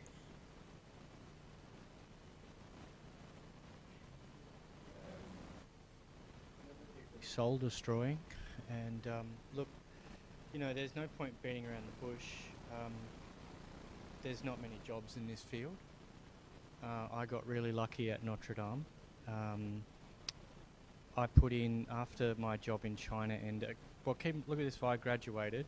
In order to go to the next stage, I had to move to a communist dictatorship, and I did. That's how far I had to go in order to have more time doing philosophy. And if you are willing to do that out of interest, China is looking for lots of postdocs, and there are lots of opportunities. Yep, there's lots of opportunities. And it was an amazing time. I had an incredible experience over there, just amazing. But like they were the only people who got back to me out of all the things I submitted for. And then after that fell through, I probably put in for 50 jobs, actually. The only people who interviewed me was one of the smallest towns in rural India, and even they didn't give me a job. And it just so happened I was doing sessional work for Notre Dame, and then they interviewed and they knew me, and it worked. And now here I am. But it was a war of attrition, and I was just about ready to jump ship. I was looking at the police force or going into the public service, and I think that's pretty common. So, like, yeah, there's no point in sugarcoating it. If you want to be an academic in philosophy, it is grim. It is really grim. It is grim. But also too, I think just on that, the interdisciplinary, if you can have a mind as to how if you sort of said, I only want to teach philosophy, there is only this, then you'd really be even further limiting your options. Yeah, sure. So if you can imagine, if you can, without denaturing what you're doing, if you can see the practicality, or as I said earlier, if you can show how other things are already philosophical and speak to that in your project, then I'm sure you can, the more you can cross-train it, the fitter it will be, I think. If you sort of, I only want to do this. And to what Heath said as well, it is frankly a bit of a lottery. Connections, like anything, you get a job from a job, or you know people, or you sort of work it. That I think anyone who thinks that philosophy is just some purely competitive best candidate gets it, that's a bit of a folly. It's entirely through networking, luck as well, but that the best get, because as I said, it's so competitive. And so if you've got 500 people applying for a job, don't tell me that the best person got it, because if you did the same process again, you get a different result. So it's a yeah, and it is worth saying now, being on the other side of the hiring process, so I now see what's happening when we're making our hires at the moment, and whoever is the best philosopher is not the primary question. We want to know, are you going to fit into the department? Are you going to stay at Perth? How are you going to get along with your colleagues? Notre Dame has a very unique type of ethos and approach to philosophy. If you're doing kind of postmodern stuff, this isn't really the place for you. So there are a lot of questions aside from, do you have the best pubs and are you the brightest, that are actually, and for me, they knew me, they knew I worked hard, they knew that I made an effort to get along with everyone, they knew the students liked me. That's what got me the job, not the citations and the publications and the track record.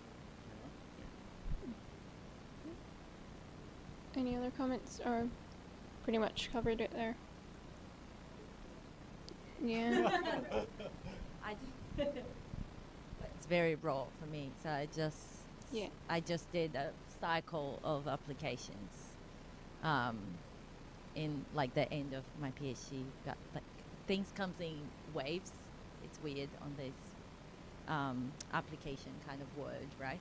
So there was like lots of hundreds of things to apply to in the end of the year, beginning of the year, and then now there's nothing, and then I think it's gonna come again. So I applied to lots of things. I got lots of interviews, which was really nice, right, and exciting, and I got lots of second places, which feels great at some point, because you're like, oh, you're almost there, but then you almost there, and it was really soul crushing. So I'm so happy that isn't any application open, right? Because it gave me just time to like recover again. But it was good, but I just got a job.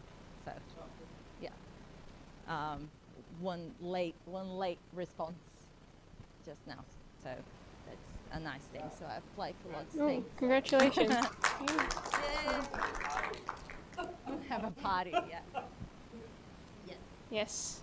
So clearly it's not just during the PhD that there's a lot of things you have to cope with, and mental health wise I think it goes well into, it's different problems.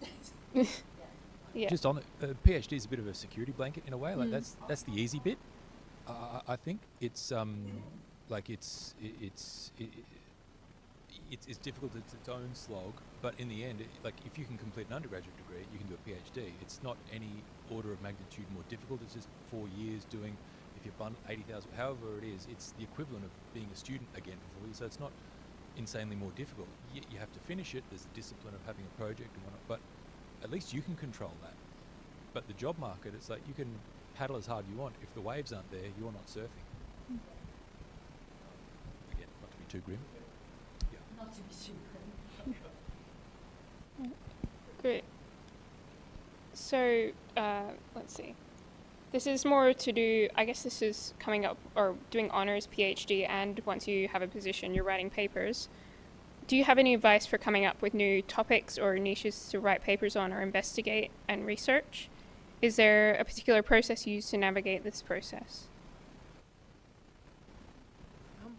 I think for me the main thing is curiosity. And I think, you know, in terms of working through sessional work and other things, this is something I find really valuable as well. Just having a genuine, open curiosity about what other people are doing, what the points of interest in that are. You know, I mentioned, for example, Simon Lewis working in frugal forensics, or Mia Walker at Curtin, who is in the Space Centre thinking about space ethics. Well, space ethics, how cool is that?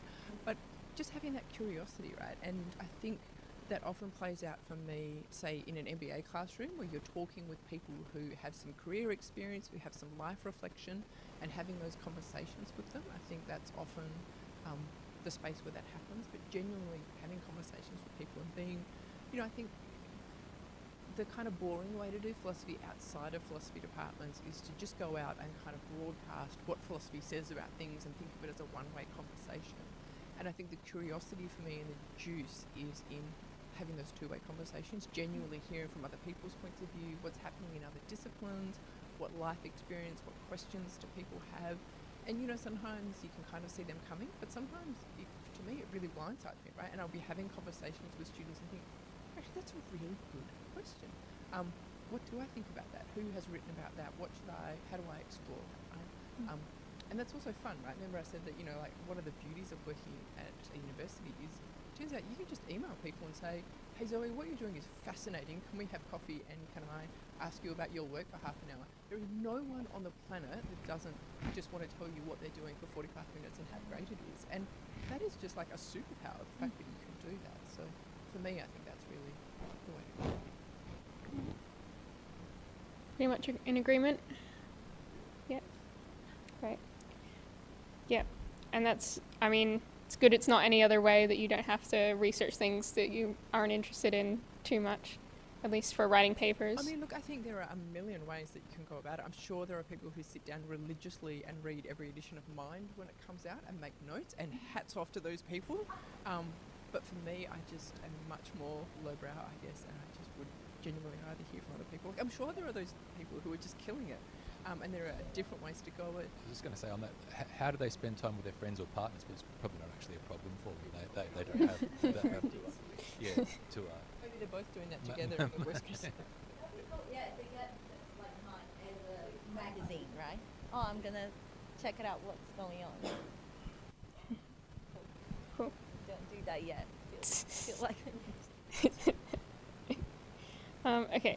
So what is the balance between research and teaching when working at a university, if you've done that kind of role? Is it always the same ratio, or do some positions contain different amounts of each?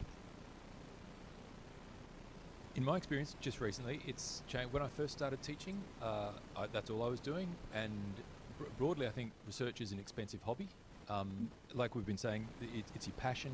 Also, it's sort of the thing that when you're going for jobs, yes, they want to know that you're a competent teacher, but some roles are teaching focused, but the real currency is publications, I think. So a lot of academics prioritise that, perhaps to the detriment of their teaching. But broadly, there's the more senior academics get, the less teaching they want to do, or at least so there's all the kudos comes from market when academics are at their most insufferable. It's when they're talking about publications, and that's sort of what sadly that's how the system works a lot of the time, though. So there is a balance, but I guess it becomes very much just a negotiation with dean or faculty or whoever's in charge, who's allocating the teaching. how that gets done. The key bit though, hopefully you've got some scope where you can teach to your research interests. And if what I said just sounded as if I was poo-pooing teaching, I'm not. Some of the greatest insights, I think, as you say, Jackie, when you're working with other people or other students are having to explain something or hearing from students, and that changes. You're having to explain or get to the heart of what you're doing to the intelligent non-specialist, and that's enormously productive. So there's a really neat affinity between them, although you'll hear the word workload, and that's something that people are forever arguing about. And on that word, so like I know at ND, so you know it's a 1.0, and we get a 0.2 loading to do research. So that means that they expect us to be working on research about 20% of the time. I think for that they probably expect a paper or two a year to be produced. At least that's what I'm aiming for. I think that's a good average. There are academics at my school who are teaching only academics. So all that means is that they don't get that workloading, so they get more teaching load, and when they apply for promotion they will not need to demonstrate that they've had success in publication. But so that's how it works out practically. I mean, workloading is a bit of like just like a executive nonsense. Like, it doesn't really matter if it says 0.2. It's not like I give 1 day a week for research. Like, I just scrabble to do it when I get some time. But I will say this, which is that it gets right to the heart of what do we do for a living. Like, my opinion now is that a real answer to that question is we teach. Especially in philosophy, there is a tendency to neglect that and to think that the purpose of being a philosopher is to write papers. I guess because nobody ever read mine, I got a little bit dismayed with that whole process, and I kind of felt like it wasn't really making a difference. And I'm like, well, who really cares what Husserl thought about, you know, the philosophy of explanation? Like, nobody's ever going to read this in 50 years. That's just my evaluation of myself. But having students in front of me has meaning and purpose, it's enjoyable, and so I actually now view it as part of what my actual identity is and part of what my role is as a teacher. Yeah. All right. Thank you for that. One thing. I think there's one thing that we usually forget, which is service, which is part of what we have to do as well. Well, not me, because I'm... It's usually it's a very small, but then it gets big. Yeah, but you get like lots of things on that time to do, right? So just admin work, like being a coordinator of some kind of unit, be part of all the structure of the university, like the political structure as well. So the committees and stuff, all of that are composed by the staff, right? So there is lots of service time that you usually are part of your job as well. So you usually have a percentage of service that you need. Yeah, that's right. And I will say, look, committees get a really bad name, and for good reason often. But I will say, you know, in terms of that curiosity, if you see yourself on the job path, you know, if you're on that sessional track and you see yourself on the job path towards an academic job, committees can actually be really interesting, and they can be a way that you can have some really genuine, unmediated conversations with some really serious people at university, and you can actually have some genuine conversations and discussions. I think, you know, me, when I was coming from the private sector, I had this really wildly naive idea, excuse to anyone on the recording, that heads of school could actually make some decisions and get things done, and they had this enormous amount of power. And then I realised that, God bless them, they really are working under a lot of constraints, and there are a lot of levels of bureaucracy in the university. But often when it comes to, you know, those service and committee roles, or those kind of steering committees or discussions, you know, at their best they can be an interesting space that gives you other insight into what's happening at universities and who's doing what, and they can lead to other ideas as well.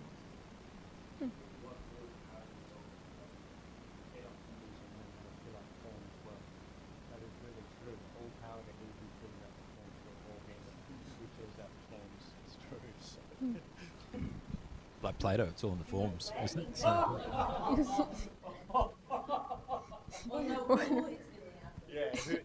Yeah, all power to whom Right, good to know. Start filling out more forms as practice. Whomsoever fills out the forms. So what surprised you most about working in your current position, or like whatever one, if you haven't started a new one in the past? I think for me, there were many things about moving from, a pure philosophy department to a business school, many things. One of them was that the structure I had taken for granted of that tension between pure research and teaching was a little bit different. It is the case that there are roles where research isn't necessarily prioritised. It's also the case that workload can look really different. So for me, a lot of my workload is acting as unit coordinator for versions of my units that are running at the 5 or 6 different campuses, and so managing a small team of teachers virtually, which is really interesting. And that it wasn't necessarily the case that solo authored papers were the cachet. So I remember the first time I was sitting on an interview panel, and we were sitting there, and the candidate had a really impressive CV of publications, and I in a million years could not have guessed what the head of school was about to say. The offshore head of school said to this person, "Look, I see your CV has a lot of solo authored publications," and as a philosopher I was like, okay, great. And the head of school said, "Look, that makes me really worried, because does that tell me that you can't work well with other people? What's going wrong that all of your papers are solo authored?" And I thought, wow, that is just not something that was in my comprehension in philosophy, right? The other thing that really took me by surprise is that people outside of philosophy really care about methodology. As in, they will ask you front up, "Well, what's your methodology? What methodology are you choosing?" And I really had to develop some really good polite answers that basically went, "I don't care." Philosophy I don't is know much methodology. about methodology. Yeah, as someone said once, "Well, I read stuff when I think about it." And I think there is a method. Sorry? Yeah, and there probably are hidden methodologies and assumptions in philosophy, but that took me by surprise that people really care about methodology, and it is very hard to explain. Oh no, it's not even qualitative. Like, here is what conceptual research means. That was a small thing that really surprised me. That's really probably just to add to that collaborative aspect. I've written a few things with other people, and it is just strange to see how other people work, and that's probably been new, because it is quite a solitary exercise a lot of the time. So that's probably been the thing that surprised me, just to how easy it can be, how you can get stuff done. It's really good to do that. I'd like to do more of that, I think. Which I think, sorry, just quickly goes back to what Heath was saying about, yes, there's the CVs and the publications, but there are those things that I think don't always get as much oxygen in philosophy, which is being a good collaborator, having good work ethics, getting stuff done when I say I'll get it done, showing up to meetings, not being a flake, being someone who's good to work with, is an incredibly undervalued skill. Now I'm a project coordinator as well. So I coordinate a grant, right? A research grant. And it's so much admin work. So much more than I imagined it would be.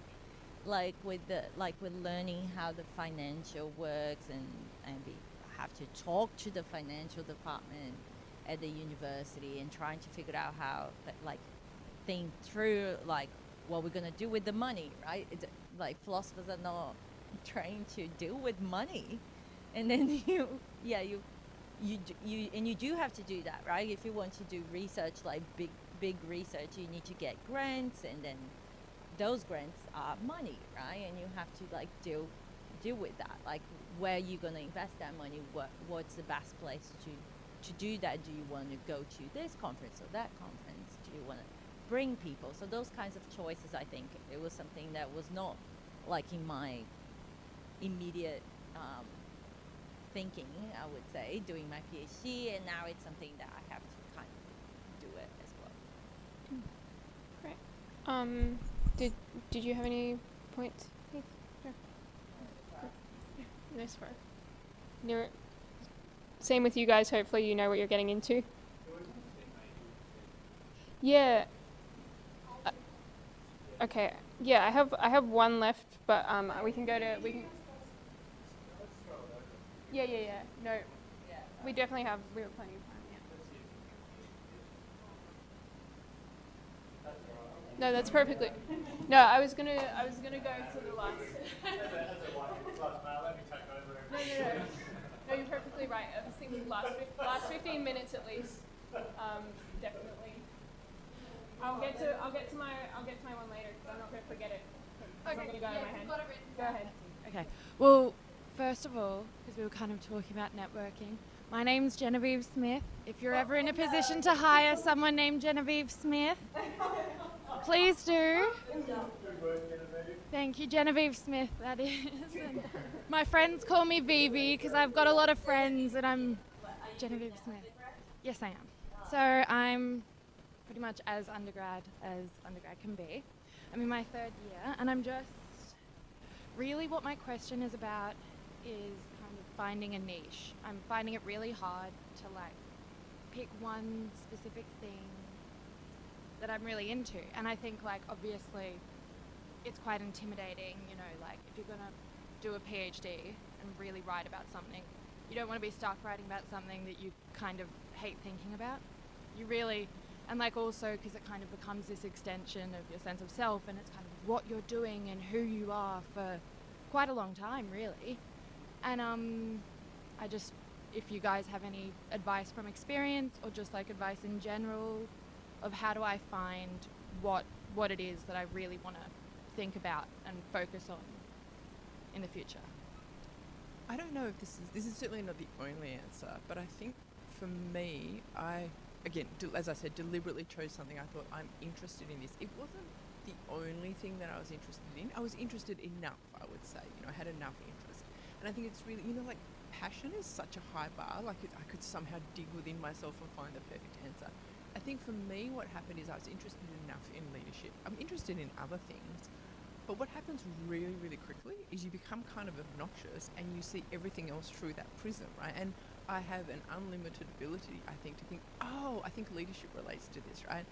And look to a greater or lesser extent, but I think what you can often find is if you choose something you're interested in enough, then the connections to other things can follow afterwards, right? And it may not be that everything connects to it, but it's not do or die in terms of you're closing off to everything else. I think often you'll find those connections come with time, and then, you know, sometimes people do their topic, they write a few papers, and then maybe they move on to something else because something else sparks it, or they can segue. But yeah, I think it's really important not to put too much pressure on yourself to choose the perfect topic, right? Good enough is good enough, and interesting enough is interesting enough, and you'll find those connections afterwards, I think, in my experience. Stages of Genevieve Smith's future career, it'll be so as you say, follow your interests.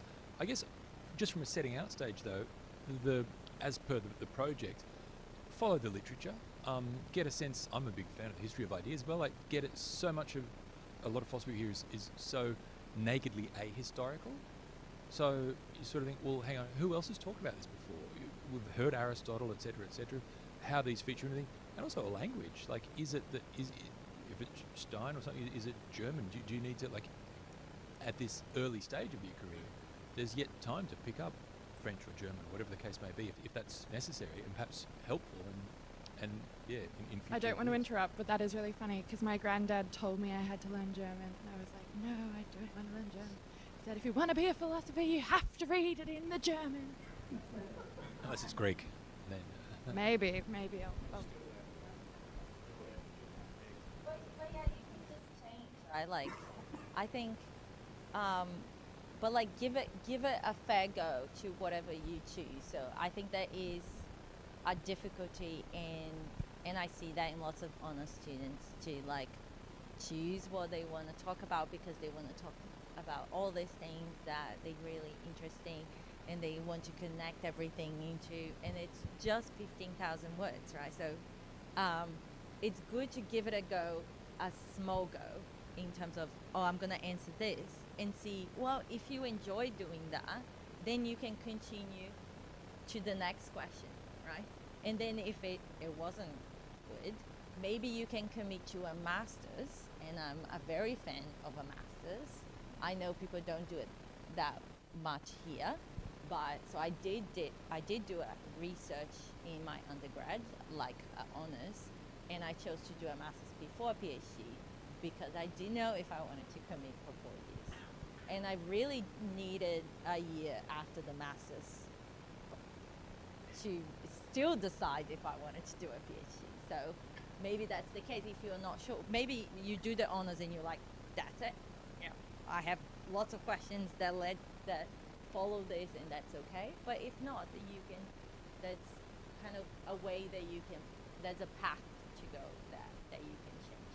I think that's really good advice. And I also would say, from the perspective of someone a little bit further along, if you end up with a PhD or an honours on something that you find quite interesting, but you also end up with a running list of other ideas you want to write about, that is a very good position to be in. Like, you will never be upset with yourself that you have a list of 5 or 6 other interesting ideas that you can't wait to pursue, right? That is definitely not a bad thing.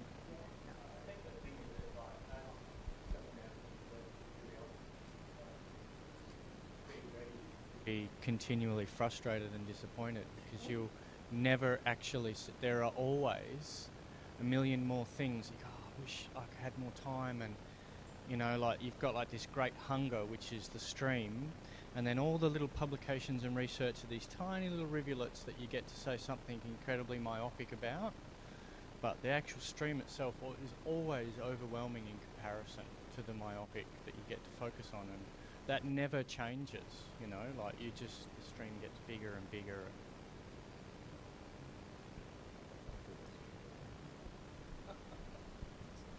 Testing. Hey, thanks for the panel, by the way. This is really interesting, and it's so cool to get this insight into what it's like to do this sort of postgraduate stuff. And my question is just kind of coming off a bit of what you've been talking about before, but just about like the motivation to even pursue a PhD in the first place. Because much like probably a lot of people here, I'm in my undergrad, and you know, I'm starting to get to the stages of thinking about what am I going to do afterwards. And of course, with an undergrad, you know, you could join the government sector, you could join wherever, or you could, you know, continue your studies. And, you know, even if you didn't want to continue like a PhD, there's still reason to like pursue an honours, because maybe that's going to help you get some other job. But I guess I really wanted to know, like, what's the motivation to even pursue this big task of like this 6-year PhD, even if it's masters? Like, is it that sort of intellectual curiosity to like investigate these ideas? Is it because you love writing so much? Like, I just wonder. And then has that changed over time, that motivation? You know, I hope that question is clear enough. Yeah, I mean, look, every philosopher, everyone who works as a philosopher does it out of love and passion. There's nobody who's thought to themselves, geez, what would be a really good career path? I know, I'll do philosophy. You know, and then we tell people, we go to presentation, we say, look, if you have a philosophy degree, you can get all these other jobs. And it's bullshit, you can't. There's nothing, right? The truth is that people do philosophy because they love it. And then the way I always looked at it is as a hoop jumping exercise. Okay, got the undergraduate done, now can I do honours? That's the next hoop. Did I get a first class? Next hoop. Then the AP or the RTP scholarship, that's the next hoop. And then you graduate with a PhD and you're like, okay, now it's postdoc, that's the next hoop. And the love and passion is driving the work all the time. Like during the PhD, if you don't love it, there's no way, with no real boss or no real colleagues or no real workflow, that you're going to get it done. You get up every morning, I could never wait to get to work, and I'm still that way, even filling out forms actually. So it's love and passion all the time, and then it's just like, you just see how far you can go, you know, and some people stick around long enough to end up making a career out of it. Yeah, I mean, I think for me, that's definitely that motivation question. And I think, you know, you can, again, look at the vocational skills and the employability skills, and philosophy is great. Lies. It's all lies. Yeah, and you can look at all the surveys that say if you want to be a CEO or successful, do a philosophy degree. Jeff Bezos is a philosopher or something. Yeah. You know, like, and they don't mention that it's... they're all philosophers, you know. But I do think, you know, we live in this really managerial... You know, I work in a department where it is all about industry needs and vocational skills until you're kind of sick to the back teeth of talking about what BHP wants from its graduates. I can't think of any other time where people just get to spend a chunk of time pursuing something, pursuing the truth of a question, just because you think it's interesting. And one of the things that took me the longest time to really explain, say, to my postgrad students, to my MBA students, was, you know, I make jokes about there being no methodology, but it took me a long time to realise what I was asking the students to do is kind of second nature to philosophy students, but is gut-clenchingly terrifying to people outside of philosophy. And all jokes aside, I explained to them, no, the methodology here is you come up with a question, you justify why it's interesting, you decide what will be good evidence in answering that, you justify what will be a good shape of an answer, and then what's your prize for that? Jesus, you have to go out and defend it in front of a bunch of other philosophers why you think that's the right answer. But that is, I'm a profoundly dorky person, but that's just intellectually exhilarating, right? I can't think of any other time where someone just gets to explore something for the pure, unmitigated pleasure of, I want to know what the answer is. I think this is fascinating, and I would like to know what the answer is. There's a real joy there, right? And for me, I kind of had moments as a kid who went to a really working class Midland high school, walking around university campuses realising, wow, so many people here on this campus behind these windows are doing exactly that. And for them it looks different. For them, their pursuit of what they think is the most interesting question is different. But they're all doing that. And how much fun is that, right? How exhilarating is that? So after my master's, I did work on a normal job. I was thinking maybe that's a good idea for my future to do that, because all this crisis about making a difference in the world and things like that. Anyway, ended up in a normal job. And after 2 years, I'm doing exactly the same thing over and over and over again. It was just not fulfilling, right? So that made me not have a salary and jump on a plane and go to the other side of the world to do a PhD on something that was even worse than the profession that I supposedly chose for the first time, which was not that good, right? It's not like biology is the best, but so I think that is that sense of like what we do, it's really what we want to, like, it's really fulfilling in terms of really exciting, and like it's what I want to do on a daily basis. And that's why it's so breaking when you are applying for jobs and you have to think, do I have to actually do something else that is super boring and that will not allow me to continue this work that I really want to do? I guess this has kind of been answered already, but Yep. In your opinion, is a philosophy PhD useful or worthwhile for any other career pursuits that are not academic? Or, yeah.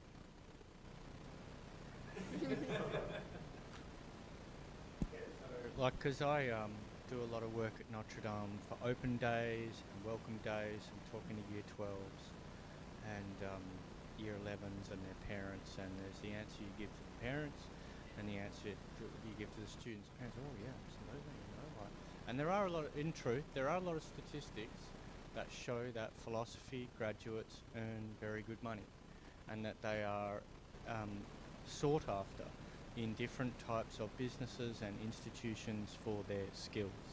That was not my experience. People were not knocking down my door. What's that? Those surveys don't indicate how upper middle class were those kids to start with, right? Yeah, that's right. I think that's exactly it. There could be a million reasons why. Exactly, that's right. Data isn't great.